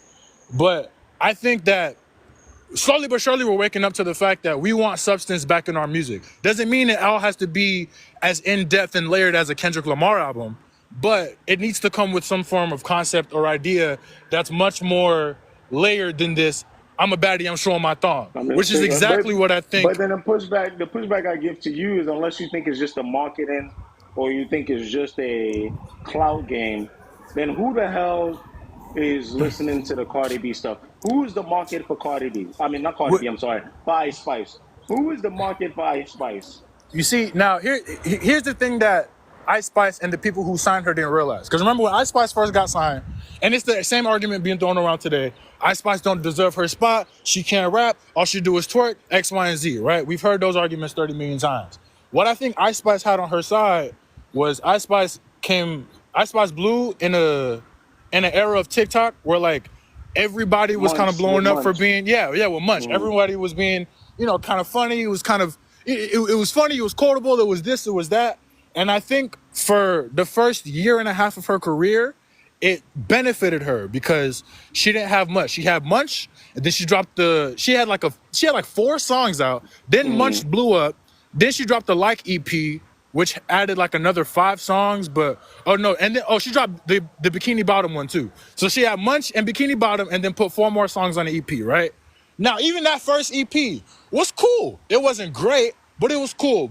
She had one with Lil TJ that was nice. Acting a Smoochie is my favorite Ice Spice song still. That one was good. You know what I mean? She had, the internet was working in her favor. But now that it's time to drop an album, which it's funny because I Which she feel just like dropped. Cardi, I think, which it was not good. We'll get to it. But I think now that it's time to drop an album, now that there's money going into a cover art, and we want to see who you're doing features with, and you done performed at the BET Awards, and you done got Best New Artist 16 times over people. Again, for the last 2 years, we've been arguing whether or not you deserve this spot. It's like, all right, fine. You shut us up. You got the streams. You got the stats. Now it's time to prove, what does your music sound like? How are you going to differentiate yourself? And what does When she you drop do? an album. She drops 23 minutes of stuff that isn't even better than her EP. And I think that, to me, is the most frustrating part about Ice Spice's album, is the fact that it sounds like she didn't try, and she's still trying to rely on the same things that made Munch blow up. I'm a baddie, I'm showing my thong. I'm baddie, I'm taking With the her man. I'm a 10 and I'm twerking outside. Jersey Yeah. club beats.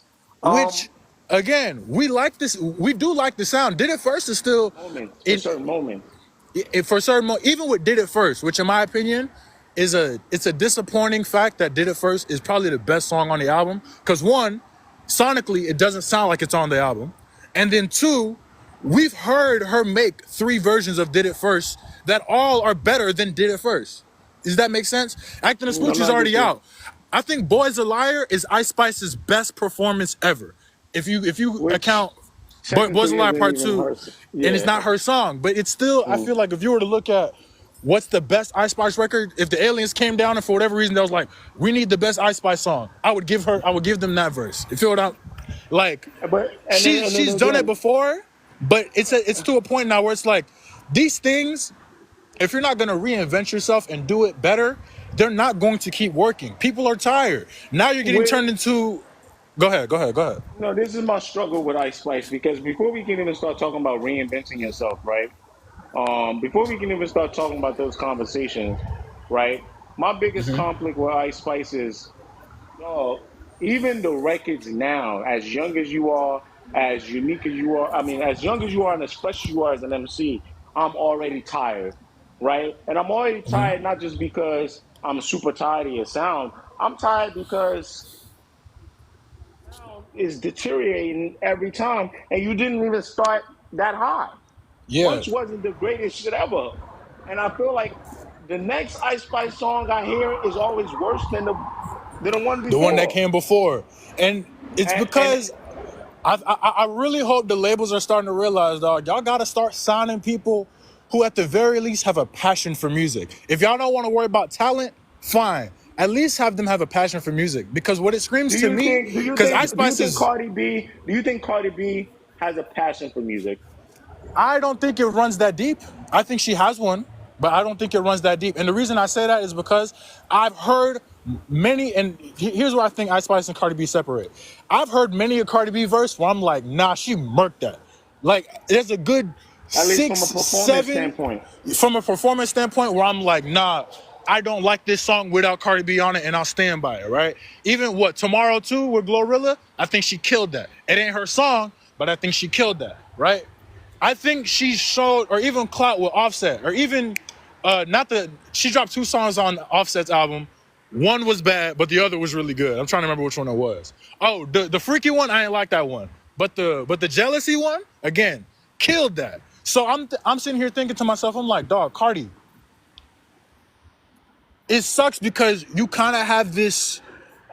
You kind of in it, but you out. You kind of in it, but you out. Yeah, like you have the talent, but or you have enough talent to have a And desire career, and I would say. passion. But I think it's 2 things. One, Cardi was kind of her personality blew her up more than her talent did. And even though Bodak Yellow was a lot less about her personality, because Bodak Yellow blew her It up, was but a she was catchy rap. ass song though. Yeah, she was rapping, and she was actually spitting on Bodak Yellow, and I give her that. But when Invasion of Privacy go like what you got like what 3 Diamond songs on that album? I might be wrong. I think it's just 1. But every song on that album is platinum. It gets you a Grammy, but your craft hasn't like she's not making Grammy winning music. And I think that Grammy might have been the thing to set her career back. Because if Cardi B just got her sophomore slump out the way, like every other rapper does, She would maybe have kept we'd be on going. her 3rd I, album by 2024. That might have actually shown some improvement for her. I But want to say now this. we're waiting on the very last thing. Now we're I waiting on the want to. follow-up to Invasion of Privacy with no reason to believe that she's any better than she was in 2018. I want to say this before I move on to Angie because I just put Angie on. Angie, thank you so much. You've been on a live for a minute. But Javon, I want to say this, and this is the part that I'm really struggling with Cardi is that at the end of the day, you know, you sometimes show us that you're passionate about the content. You sometimes show us that you know how to deliver, maybe because she's 31. But 1 minute, I think she might be in, she might have 2 problems here, and we're comparing this to Ice Spice. She might be too in love with her personality and think, and that's enough for her to rely on. You feel me, Javon? This is still an open conversation with me and you, and that's number one. And I think she knows that, and she knows that she can get, you know, endorsements. And the worst thing that could happen is if you fall off and now you can't get all those things. But I think the second is also she's scared of failing because her competition now is not Ice Spice. So I'm answering my own question. Her competition is I'm always going to compare your stuff to Lauryn Hill, who also won a Grammy, and Nicki Minaj, who you've been beefing with. And does that make sense, Javon, before I move on to Yeah. Andrew? No, that makes complete sense, dog. Look, Yeah, can I so, say two things yeah, before I get up yeah, out of here? please. Yeah, for sure. I want to touch on a couple other topics before I get up out of here. I see the new Mustard album. I'm gonna say this, and this might get me dragged a little bit. Perfect 10 is better than Faith of a Mustard Seed. That's just personal opinion. His 2019 album, Some I feel people like, said that. Some people said that this album was rushed because of the Not Like Us stuff. They said yeah, that it was rushed. Some people said that. I don't know too much about Mustard to know, but I do agree that Perfect 10 is better. But some people are saying that this was rushed. But go ahead. I definitely feel like that's the case. Like I feel like Mustard and Gordo were kind of like, let's piggyback off of the beef just ended. Let's Because one piggyback is off of cool it real with quick. Drake. Yep. Okay, you might have a point. You might have a point. And then besides that, I was gonna say because the Ice Spice topic kind of like checked something in my brain. I was gonna ask you, do you know of Ian? Have Ian, the you? one Yachty just made a record with. Yep. I know him. I don't play. I'm not about to lie to you. I know him. It's my job to know certain people. I don't play Ian's music. To be Yeah, honest with you. when we talk about like newer, for me at least, when we talk about like newer artists, where it's like not industry plant, because I've been listening to Ian for a minute. He's been pretty tough. I won't say he an industry plant, but it's like the industry starting to push him a little bit. He just signed a deal or whatever. Ice Spice, like she holds no substance. Ian, now that's when I could get behind. When they started pushing it, it's like, all right, now I got to check him out more. Like you just said, the Yachty song. I don't know if you listened to it or not, but his verse on there, he was rapping. I mean, don't get me wrong. I definitely feel like he a Yeet clone. He a Yeet clone with like he kind of got that trying to be like Playboy Cardi a little bit. Kind of got that vibe, but hey, it's good music. Well, That's it for me. so yeah, you know, it's so funny because as we get all these people dropping records, releasing things, I struggle sometimes when I see artists that have the back end, that have the tools that they need, and they're in this space like Cardi B. You know what I'm saying, Kino, to not want to drop or to take forever. But so thank you so much, Kino. I do want to get to Angie. I want to unmute Angie a little bit so because you just hopped on, Angie. I don't know if we're touching on a Cardi B point or if you're really going to follow up on what Kino said. That's a good. I'm gonna compare those albums, Kino. I'm gonna go back to Perfect 10, and I got to listen to the new Mustard album a little more. But some people are saying that's rushed. Angie, can you hear me? What's your mic? What's Yeah, going I on can with your hear mic? you. Yeah, what's going on? Thank you so much for checking in. I see No, you of in the course. chat. Thank you so much for hopping on the. I only Get hop the on when I audio in have there something to say. for sure. I think we're being a little too critical of female rappers, okay? And I think that like we don't give the same amount of attention to male rappers who like may not put out good music. So I may not be a fan of Ice Spice, but people are. Somebody's listening, right? Like it takes money to record music, to do go out on tour, to do all these shows. Like people are putting money behind her because Hold on one second. Janovan, appreciate that W gift. I appreciate that. Thank you so much for checking in. Keep going, Angie. I'm not bad. Just got to always say thank you when people no, hop of in. But course. you said it takes money. It takes money. It I'm takes money listening. to give Ice Spice the accessibility that she has right now. So it's because she's giving in money somehow. People are streaming her stuff. People are They're enjoying her making their money content, back. right? They're making their money back. And so, I mean, listen, like, I may not like her music, but somebody does, right? And someone's vibing with it, and people are finding ways to put money on it. And like, it's okay if she doesn't write her own stuff. Like, she can do whatever she wants because she's making money, you know? And I'm like, and I just can't hate on people wanting to do that. And then on the Cardi piece, I really do think, I think Portia was talking about it. I feel that like, Cardi came in at a very unique time. That a lot of her success came from sort of like perspective of where she came in with like the whole Nicki thing, support people in the industry. But I think she cares a lot more about her music than people think she does. You know, 'cause she was on Love and Hip Hop. She was a stripper. And I think she's just afraid to like put out music, right? She's afraid people are not going to like her anymore, right? And also, let's not forget, Offset embarrassed this woman, okay? Like, I think she's really been through the trenches. She's a new mother. Her husband, fiance, whatever he is, embarrassed her all over this internet, the global pandemic. Like, I think a lot has happened in the last 6 years that could understand why she maybe not have put out new music. And then you also made a comment about like, oh, like, you know, I'm not mad that she won a Grammy over Invasion of Privacy, but also on the same respect, like, that doesn't take away from the fact that she hasn't released something in the last 6 years, right? Like, I just think like when she puts out good stuff, when she puts out the next stuff, you know, I'll try to. I think you muted yourself by mistake again. I don't know. Angie, you might have muted yourself. I really wanted to hear that last point. I'm gonna wait for you to get back on. Um, yeah, I think she's good now. I do want to say this to some of what Angie was saying, and we're gonna wrap up at 6 today, guys. So that's yeah, Angie, you good? We lost you. Go ahead. Keep losing you. But I do want to say this on the being hard on female rappers point. Um, To a certain extent, I think a lot about this like the WNBA, right? So when we talk about the WNBA and y'all see how like Angel Reese and like Caitlin Clark coming in and all eyes on them, and it's like now everybody criticizing this, and then it used to be like that before. I do think that because women rap right now, there's influx, it's getting more popular, things are getting better. I do think, and Cardi being supposed to be one of the leaders of that, and even Nicki Minaj caught a lot of flack too, right? I know she doesn't always make it easy. Nicki doesn't always make it easier, but I think that the eyes now, the more women rapper they are, the more we're gonna critique them a little bit like we're critiquing the men, but they're at the forefront. They're the ones just coming in now, like so it's like, oh, what are you doing? Who's what? Because we haven't established who's who and what's what with women rappers. Even though they've been rapping for a while, there's been Lil Kim, there's been Foxy Brown, but I don't think it's ever been like this where you have a Doja Cat, you have a Nicki being on the top 10 of streaming. The access to the music is a lot easier now.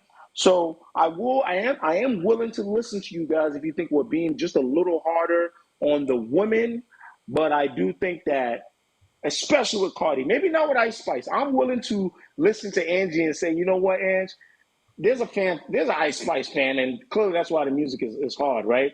Um, but Dial Up TV, you make a good point. I'm gonna talk about that in a minute. But the lack of drop in music, though, that part is because Dial Up says it would require female critics, and I think you guys make a good point Yeah, because I would as like we to go share about ahead, that go too, ahead, bro. Lisa, yeah, go ahead. Literally, dial up TV. That's what I was thinking about, and I hate to cut you off, but No, Angie, you're good sis, because remember this connects to how we started this whole live in the yeah, first place with yeah, for Mosquito sure, Dorito, right? Like I gotta check my privilege right now yeah, because yes, I'm a rap fan, but I'm still a man talking about women, yeah, right? for And I sure. don't really know. I don't think I'm that privy to be able to speak of what she's going through because Angie Hmm. started talking about motherhood. Nubian is talking about motherhood. Angie started talking about her relationship with Offset. That might not be things that rappers, male rappers, have to deal with as much. Not that they can't be fathers Sure. or husbands, but it's a different thing. Go ahead, Issa. No, that's real. And can you hear me okay? Yeah, I'm good. I just Okay, wanted to, perfect. because Angie, sis, did you have some more remarks? I wanted to give you I'm opportunity. I trying to saw your get her back comment. on, but I don't know what's going on with her mic. Sorry, I had someone called me, so I guess I kept Mm, talking, and then no, I think that was I forgot where I got Appreciate cut you, off. dial up. No, Angie, you got cut off at talking about Offset and motherhood, and then so we're gonna let you Oh finish yeah. your point so we can put it back with Issa, and then I'm gonna let Ant and Javon speak some more, and then we're gonna get off at 6 today. We started late at 3:30. For me to be able to take it to 6, that's still 2 hours and 30 minutes. So I'm very happy. Go ahead, Angie. Finish your point. You were talking about motherhood and Okay. And yeah, no, and I think again, she's been through a lot in these last 6 years, right? We've been through a global pandemic. She had a public cheating affair with her husband. She's a mother, right? Got to think about like postpartum. And again, I think she is. I think she cares a lot more about her music than we think. And so sometimes it's just harder. I'm assuming she's still making music. She probably doesn't like it as much or doesn't think people will like it as much. I think she's a lot more critical. You can be your own worst critic sometimes. And I think she came out, she was so successful, right? That's why there's a lot of artists who have like their one hit wonders, right? Because they can't really beat what they've already put out there. And I think people put a lot of pressure on her as well as a female artist, right? As a female rapper, to do better and be better. And I think it's really in her that she's just has maybe a lack of self-confidence. So I'm always rooting for her. I'm always cheering for her. And if she puts out music, great. If she doesn't, I'll just enjoy what I can get. And that's really all I can ask for at the end of the day. thank you so much, Angie. I think you point out some really important things that I think Issa's going to carry on. Before I get back to the two men, before we close out, I think I really got to check myself at the door. I think that is a part that you guys are right. Two kids, and you're dealing with the drama, but I do think that it's still very fair to say that if you're able to drop these singles, to probably not fight with your audience, but communicate a little bit better about what's going on. But go ahead, Issa, please. Yeah, I think, and you always say this, which I appreciate you actually teaching us, is that multiple things can be true at the same time. And I love Angie's take on the humanity of Cardi B. That's actually something that I'm really passionate about, is that at the end of the day, these artists are still human. And we have a hard time, navigating our spaces with the little bit of responsibilities that we have. So, what I'm saying? Imagine having all that clout, all that money, all those eyes on you all the time. It could be very, very traumatic, especially when you live in your life and your failures out in public. Like she spoke to her husband and the things that she's gone through with that. And so I think that is something to take into consideration while simultaneously saying what you said about, men being the tastemakers and the influencers for a female genre, which is really wild when you think about it. But we as women have more power, and it is a misogynistic, traditionally patriarchal space. And I feel, what I'm saying, if you want to talk about your pocketbook, your punani or whatever, you can do it. I just feel like what's really lacking really is a lack of evolution and just well-rounded artistry, because Beyonce talks about her sex, she talk about money, she talk about shitting on her haters. She's just kind of done it with a certain finesse that I feel this generation of music or these artists, they haven't mastered yet. And I honestly, and I'm gonna land with this, the standard is in the background. There are still female rap purists like yourself, HQ, who are comparing Cardi to the greats, not even going way back far, like Kim, even if she wrote her stuff or didn't write, which I could talk about that all day. Missy, you know what I'm saying, which is a goat in her own right. And so when people are holding, it's even us as ladies are holding them to that standard, because we want our representation to come across a certain way. Like, I don't want stripper music all the time. Can I I ask want, you a question, Issa? Because yeah. Shanna just said something, and Raw Vegan Fitness says something. I'm going to bounce off these two. First, Uchenna says when female rappers are introspective, no one listens. But then Raw Vegan says Missy was dope. So I got to ask you guys, do y'all feel like, with everything that we're talking about, critiquing women rappers and critiquing Ice Spice, do y'all feel like, because one of my favorite female rappers that I don't talk about, and sometimes I get ashamed to tell y'all, as we were talking about content creators and clout and all that, there's so many things that I haven't said that I don't be speaking to y'all about sometimes, because I'm like, do they care? Rhapsody is one of my favorite female rappers. Yeah. I don't talk about Rhapsody a lot. Rhapsody gets introspective. Now, obviously, does she sounds a little more on the masculine side, right? But to Uchenna's point, do we care? when women are speaking introspectively. And in defense of Cardi B, some of that project, Invasion of Privacy, was introspective. Exactly. Mm-hmm. Yeah. Where are we now with women in rap? Is it that we're being lazy Yes. and they're being lazy by Yeah. just rapping pussy, pussy, pussy, pussy, money, money, money?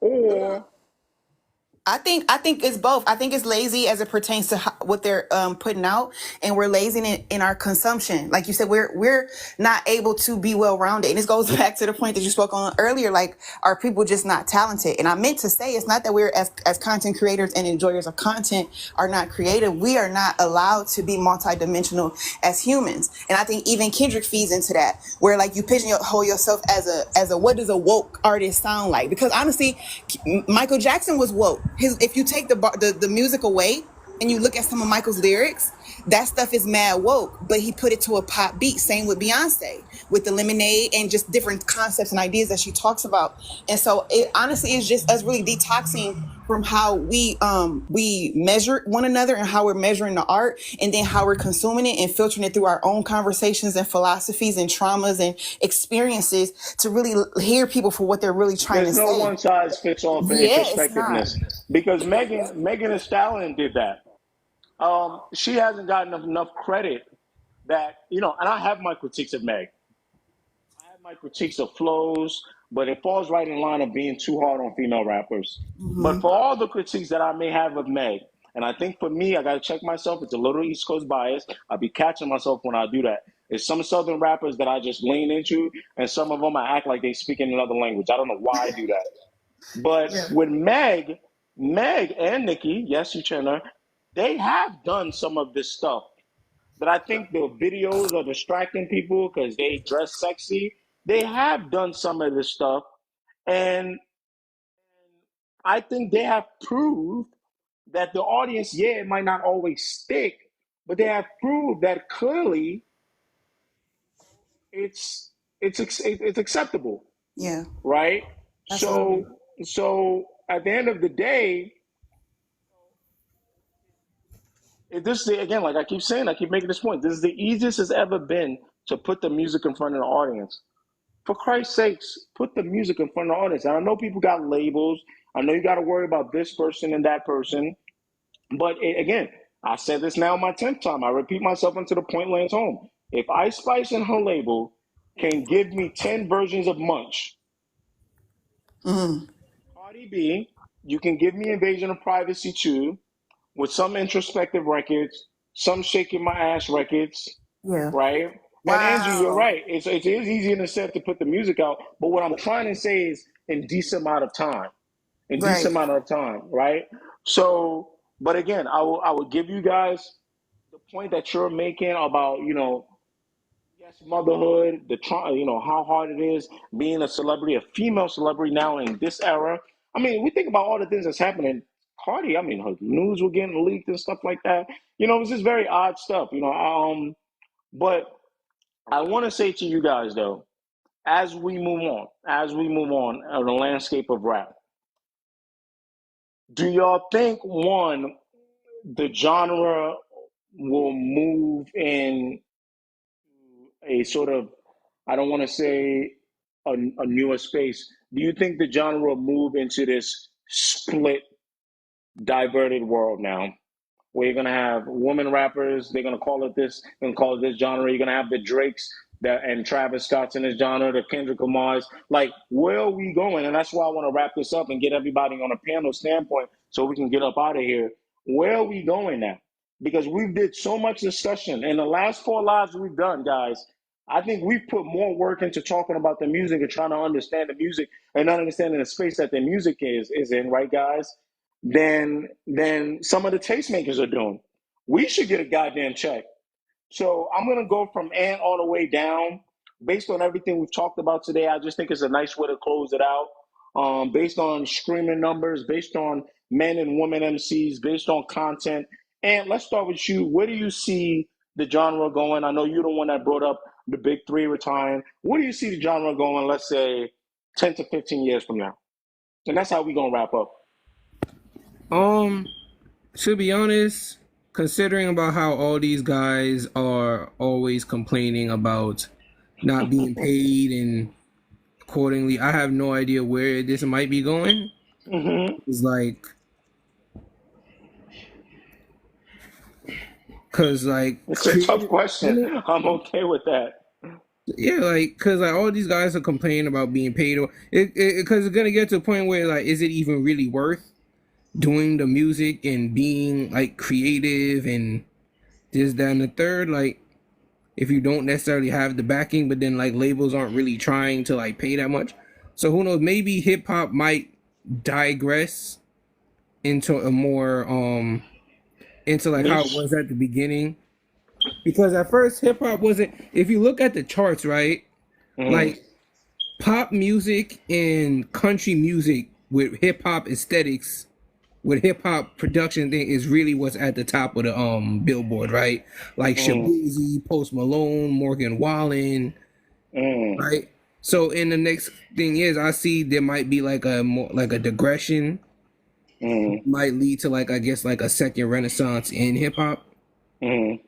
But you know, at least So it that's might lead to this is a next wave. You can see a next renaissance in hip hop coming. I see a lot of predictions like Nubian says it's going to be more direct to TikTok, lower bar for entry, lower quality, and I also believe the songs are going to be shorter as we keep going forward. yeah, that too. Cause like the average song isn't doesn't go past like for Ice Spice album, right? Like the average song isn't past 2 minutes 30 seconds, right? Mm-hmm. Like bridges are pretty much almost gone, which means that like hip hop might digress, and with every digress there might be a more so a renaissance, but Mm-hmm. with like new younger talent that has like Drake and Kendrick and Cole to look at. But yeah. I think that's a. I'm gonna give you my take, but it probably sounds a little close to you. Angie, what you got for me before we get up out of here? What do you see hip hop next 10, 15 years? What do you got based on everything we talked about, all these streaming numbers, men and women as a whole? What you got? I think people sometimes forget how young hip hop is. And I think sometimes people like to hold on to what hip hop was. And listen, I'm down for revolution and a renaissance in hip hop and the way that other genres have gone throughout the years. I'm not opposed to people experimenting, innovating, trying new things, mixing things up. I think it's great for the music. I think it's great for the exposure. I mean, you think back in the 90s, they didn't even air, best rap song on television, right? During the Grammys. And now they are, right? Hip hop has become such a dominant force. And it's something that we're going to have to share and enjoy and indulge. And I really only see it getting bigger from now. I just think it will be different, but I think we have to be open to the difference. And I think sometimes a lot of, more old heads, I mean, I'm not young myself, but, people who just love pure hip hop will have to either just only listen to the old stuff or just adapt to the new. But listen, I'm open to it. I think there's a lot of good artists out here trying to do some good stuff. I mean, I am a huge Drake fan, been riding with him since the Degrassi days, and I respect the diversity he's brought into the industry, and he's opened the doors for a lot of other people. And not everything's going to stick, but I think we should, embrace the change and enjoy what we've had, but understand that like change is inevitable and we just have to sort of go with the flow. And if we want hip hop to succeed as a genre going forward. I like some of what you're saying, and I think it's also part of what I'm thinking in my head. Thank you so much for your great insight, and thank you so much for the insight, both of y'all. Those are great insight. Issa, I'm gonna let you have the last word before I answer because Javon's been on mute for a little bit. Javon, next 10 to 15 years, Uh, what you see, and you're younger, you know what I'm saying? We was laughing about the whole O2 stuff, but O2 is valid, you know what I'm saying? You were born in O2, appreciate so it. I'm really interested in hearing the perspective of for someone younger like you, where you think hip hop is going, and in the next 10 or 15 years, based on everything we talked about. First and foremost, Javon will be up there. All right, I'm just playing. Actually, I'm not playing. I'm dead serious. But remember my name, y'all. But no, I actually, love as the someone, confidence, bro. That's what it's about. I love that confidence. Keep I'm that in not your playing head. at Don't let all, nobody bro. shoot that down.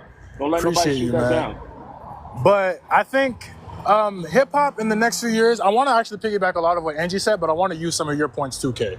Because I think you guys have both mentioned it a handful of times where I'm of the idea or I'm of the belief that hip hop does need to be able to change to thrive, because every other genre that's been at the top before hip hop was on top, they've seen their own rise and falls and changes and simplifications, or maybe bringing bridges back, or maybe like the same way we've seen pop and country take millions of forms.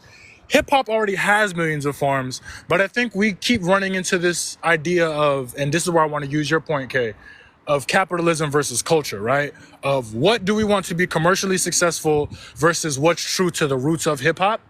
And there's enough room for all of it to exist, but it's not gonna come without open-mindedness. And I think the older generation needs to respect the younger generation, and the younger generation needs to respect the older generation, because we need each other for hip hop as a whole to survive, right? If the kids are the ones changing up everything, and all right, fine, Ice Spice want to take all the bridges out her songs, cool. We gonna make 2-minute songs, cool. We gonna dance on TikTok, cool. But the things that made hip hop great is rooted back in those 90s and early 2000s albums, from, the Get Rich or Die Tryings, the Miseducation of Lauryn Hills, the Good Kid Mad City is more recent. But I'm just like naming examples of, there's elements of hip hop albums that cannot be ignored, because when we ignore them, we see what happens. We get Y2Ks, right? I know we're trying not to hate on Ice Spice, but it's the most recent album I listened to, so forgive me, right?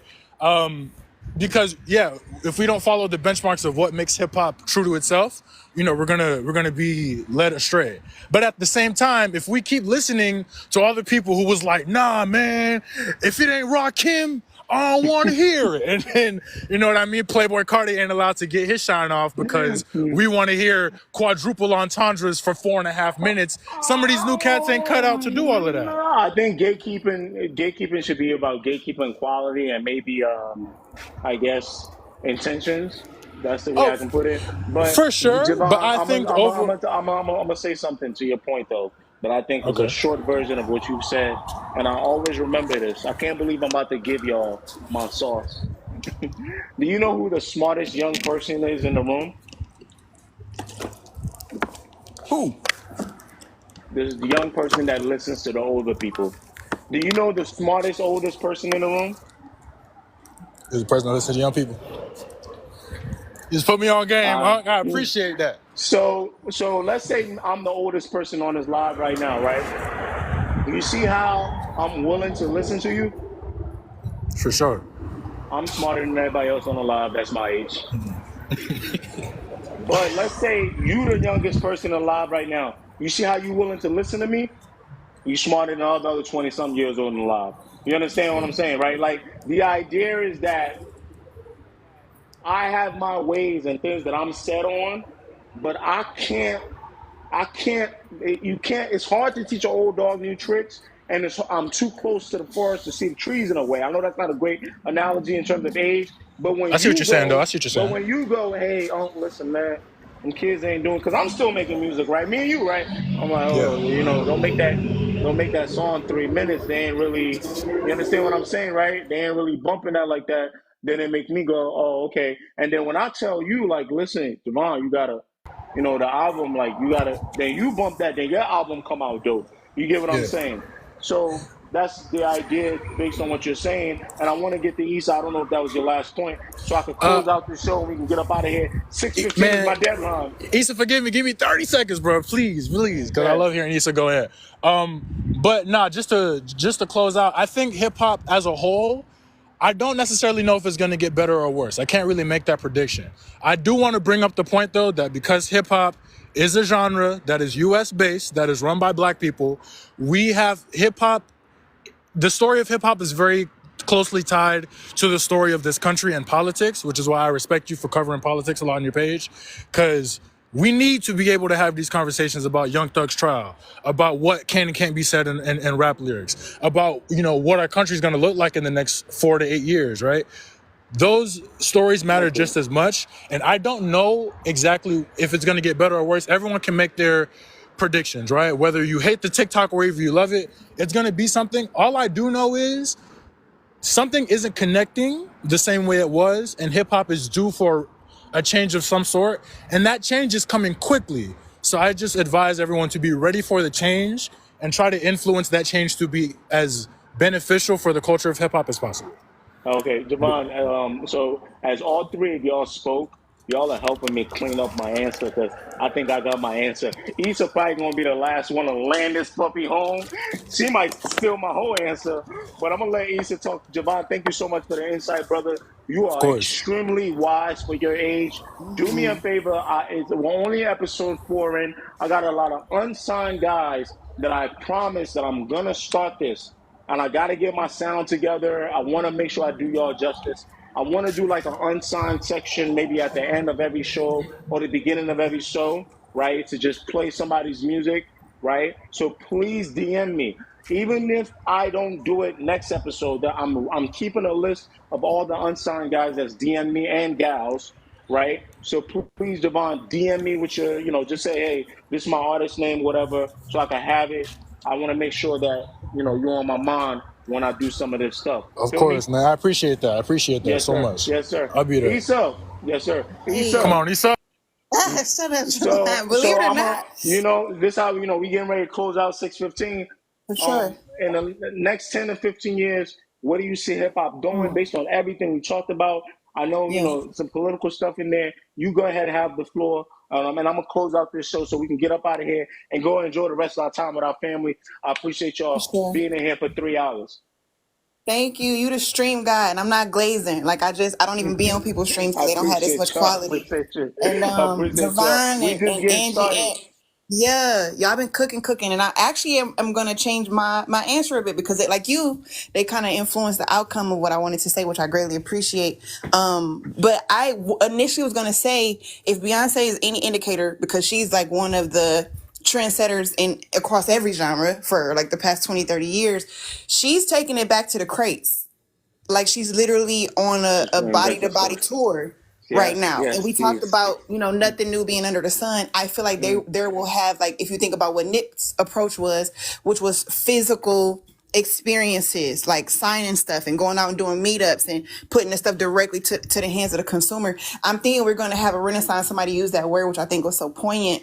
I think we're going to have a renaissance of the old school approach, in that what Javon was saying, we're going to require more quality, and we're absolutely going to require people to be able to give experiences to their consumers. Like I think they're going to start setting the bar really high as it pertains to how we're showing up.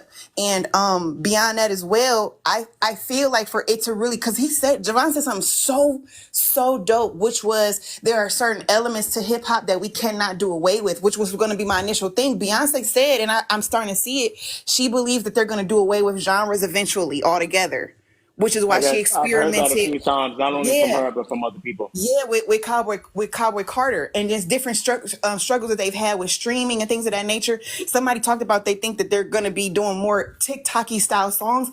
I think people are coming away from it because if y'all remember, they took everything off of TikTok for some time because they were in negotiations. Artists don't like that, not being able to kind of drive the boat and be the masters of their destiny as it pertains to getting the art out to the consumers. So I believe even Beyonce, if y'all have followed any of the stuff that's going on with her, she's literally physically going from country to country, signing autographed physical copies of She's her playing a album. long game. She's playing a long game. Absolutely playing the long game. For somebody that's older, I find it very fascinating. She's moving like someone that's still got stuff to lose.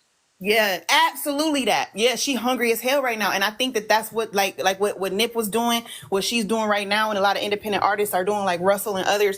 I think people are going to have to do that. They're going to have to create their own platforms. But I also feel what needs to happen, which we have not seen mainstream. I'm landing my plane with this.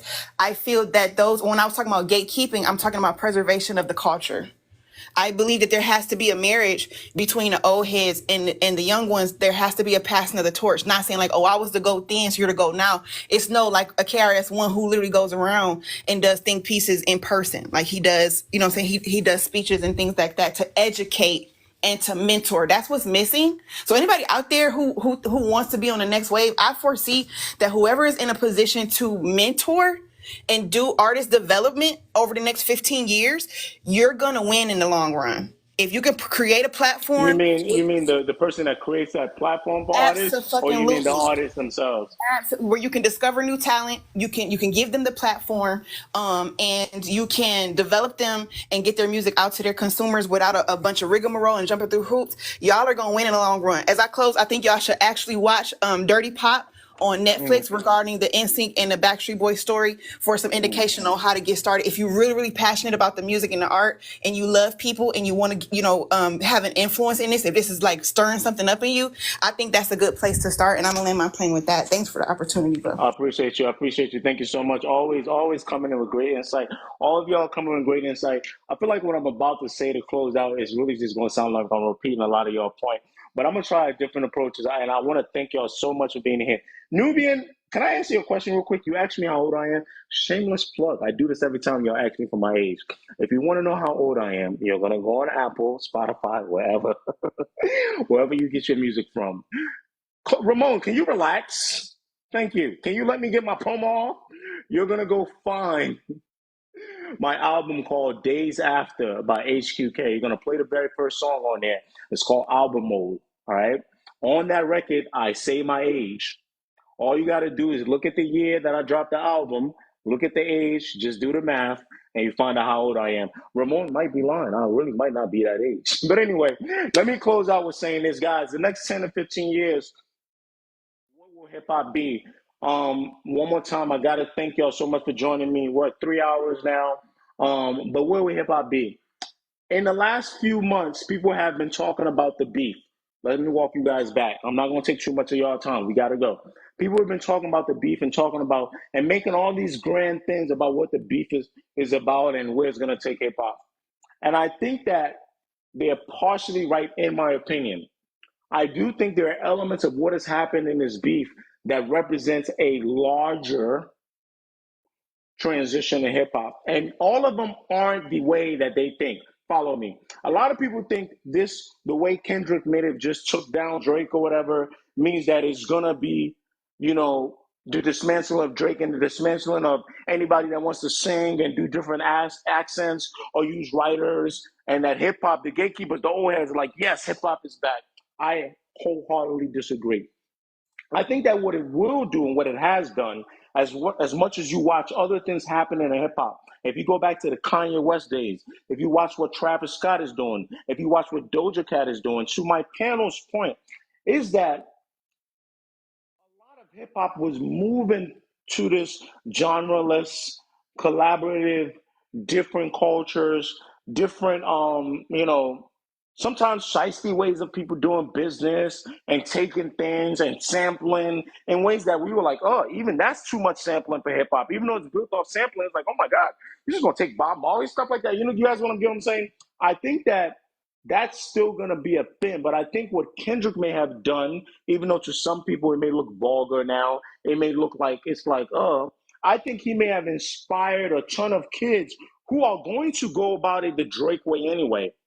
He may have inspired them to still remember the authenticity. He may still inspire them to still remember that, hey, listen, by the way, there's stuff in hip hop you got to be ready for. I'll give you a prime example, guys. And to Issa's point, I may start doing a series, not just because I want to be the guy that Issa's saying. I may start doing a series to help my younger MCs because if I can't grab the trophy, I have too much in this brain not to help a Javon, not to help someone else go grab this trophy. I made a point in this battle that I thought Kendrick was sleeping in the studio. But I know that Kendrick is not the type of guy to go record at Baseline Studios. But I'm like, yo, he in the crib with the Pro Tools on. You know who else got the Pro Tools? Yo, hold on one second. You know who else got the studio quality in the crib? I don't know if y'all can see. You know who else? My pop filter is not on right now. You know who else got the Mac? You know who else has? Oh, hold on one second. Let me just got the TAC 2. Just a lot of noise right here. Interface. I don't know if y'all can see it. What's my point? Sorry, I just had to show y'all all of that stuff. My point is, I think even little things like that, if a young MC was watching that, and even if he likes Drake, the way Kendrick Lamar was prepared, the way Kendrick Lamar, the minute Family Matters dropped, Meet the Grams was ready. I'm not saying that he didn't pre-record some of that stuff, but he got to go in there and fix it. You know who got the headphones right here ready to go? I wish one of these TikTok streamers would diss me. I had the, you understand what I'm saying? So even the little stuff like that, just the little things, even Kendrick talking about, using the West Coast regional sound to beat Drake would not like us. And I disagree a lot with people saying Drake don't got a sound and stuff like that. I disagree a lot with that. But the idea is that as we strip the fat off of what just happened with this beef, I'm starting to feel like the right MCs, the most balanced individuals, will start to look at Kendrick's way of artist development. We'll look at Drake's way of completely supplying the audience with the music and go, We'll look at J. Cole's marketing relatability of A Dollar in a Dream and go, We'll look at Travis Scott, Astro World Tour, even in the negative, when people were stomping and people got hurt. Travis Scott's got an appeal to him that makes people want to come to the concert, that next MC. So I think to answer you guys' question, how do I open this can of worms right before the live? I'm sorry, but this is what I usually do. To answer you guys a question, as we move in to this next phase of hip hop, the answer is what I see in the next 10, 15 years from now, because capitalism is always going to win. Capitalism is always going to make the strong survive and the weak is going to end, right? Subject matter. Politics was being discussed in hip hop in the 90s and people still sold records. That ain't the deal. I think subject matter is still going to be all around. But the MCs, men and women that will last, will have to learn from Cardi B. You can't take 6 years to drop an album. We'll have to learn from the beef. We'll have to learn from the visuals. We'll have to, and the image that I see in 10 to 15 years are going to be the artists that can take artist development into their own hands. Unfortunately, the label won't do it anymore. Like you guys said, those are the artists that will win, because you know what we have a ton of now, guys? Commercialism. We have a ton of ads. We have a ton of TikTok dances. So the artists that can learn this stuff as all this mess is going on. And now to answer the full question, what will hip hop look like? I think it would be less strict, even though that's not what it looks like with this beef. I think it would be less strict.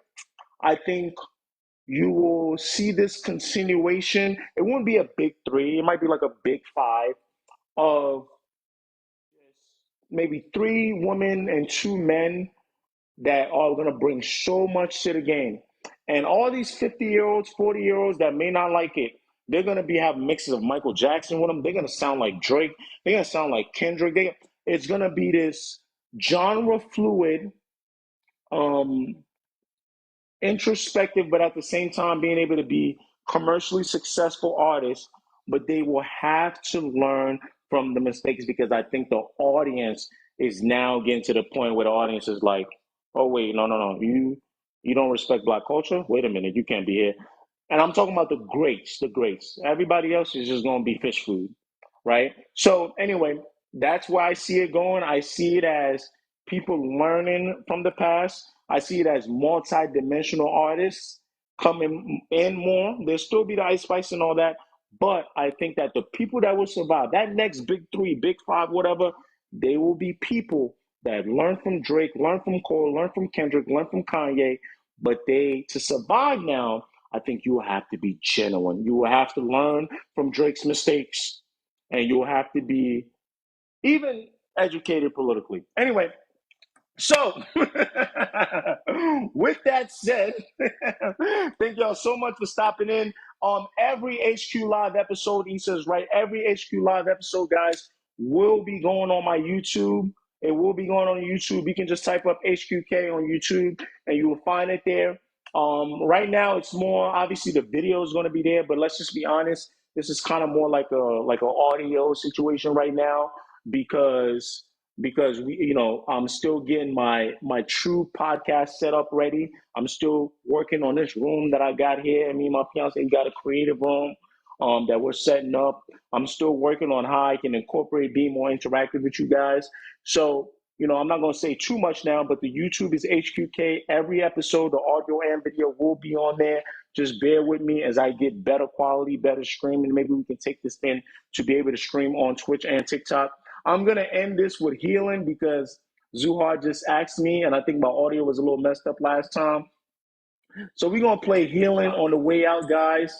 And I just appreciate y'all just coming in here. I appreciate y'all just making it an obvious thing. Sometimes Y'all look at the numbers on the right. You might think it's not a lot of people, but when I get my stats, the numbers on the left matters. We are doing better than 97% of creators with my following. That is amazing. We are doing better than 97% of creators with my following. That is amazing. So y'all keep supporting. Thank you so much. We get almost an average of 3,000 to 4,000 people coming in every time. So we're doing really great. I can't complain. So I'm gonna just let healing rock out. Can y'all hear this? Can y'all? Is the audio great?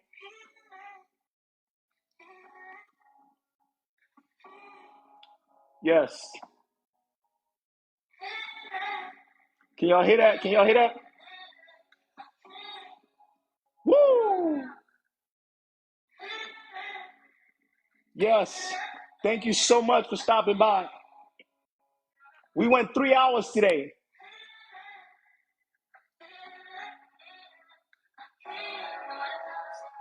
I don't know. I think healing is better than sideways. I think y'all tripping. I'm gonna let the whole thing rock. Are y'all sure sideways is better than healing?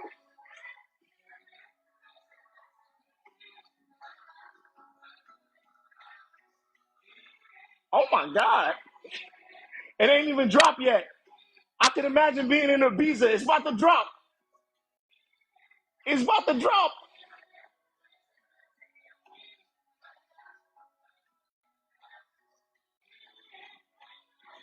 That second part of healing is so crazy to me.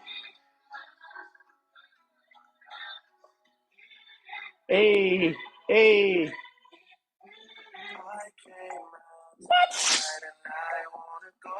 Zuha, it's 11:30 in the UK. Appreciate you, brother, for staying up late with us. That boy said, I look okay, but that's just not how I feel. We had a great time today. I really appreciate y'all from the bottom of my heart stopping by every Sunday, every single Sunday, 3 p.m. Eastern U.S. time. We're going to get this up on the YouTube. I think Sideways, guys, starts off a little better.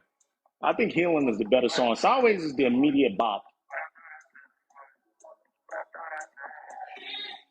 Now, this is my favorite part. It's that Jersey Club head right here. My favorite part's coming up.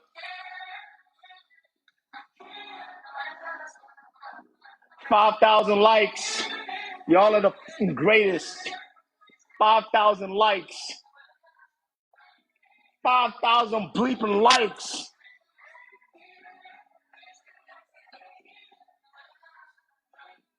Woo! Yes. They hit me with a category. Popular live. We popular. Hey, TikTok know how to butter you up. They're like, yo, just make sure you back next Sunday, brother. Just make sure you bring the people back here next Sunday. Shout out to my mods. Zuhar, thank you for being a great mod. Issa, thank you for being a great mod. I'm looking to add 2 more mods as we grow. There are a few people that I think will be great for this. I'm going to probably DM you. Zuhar and Issa, thank you so much for moderating, but it's been a clean affair. People are being very respectful in here, and I love that. All right, as we wrap up,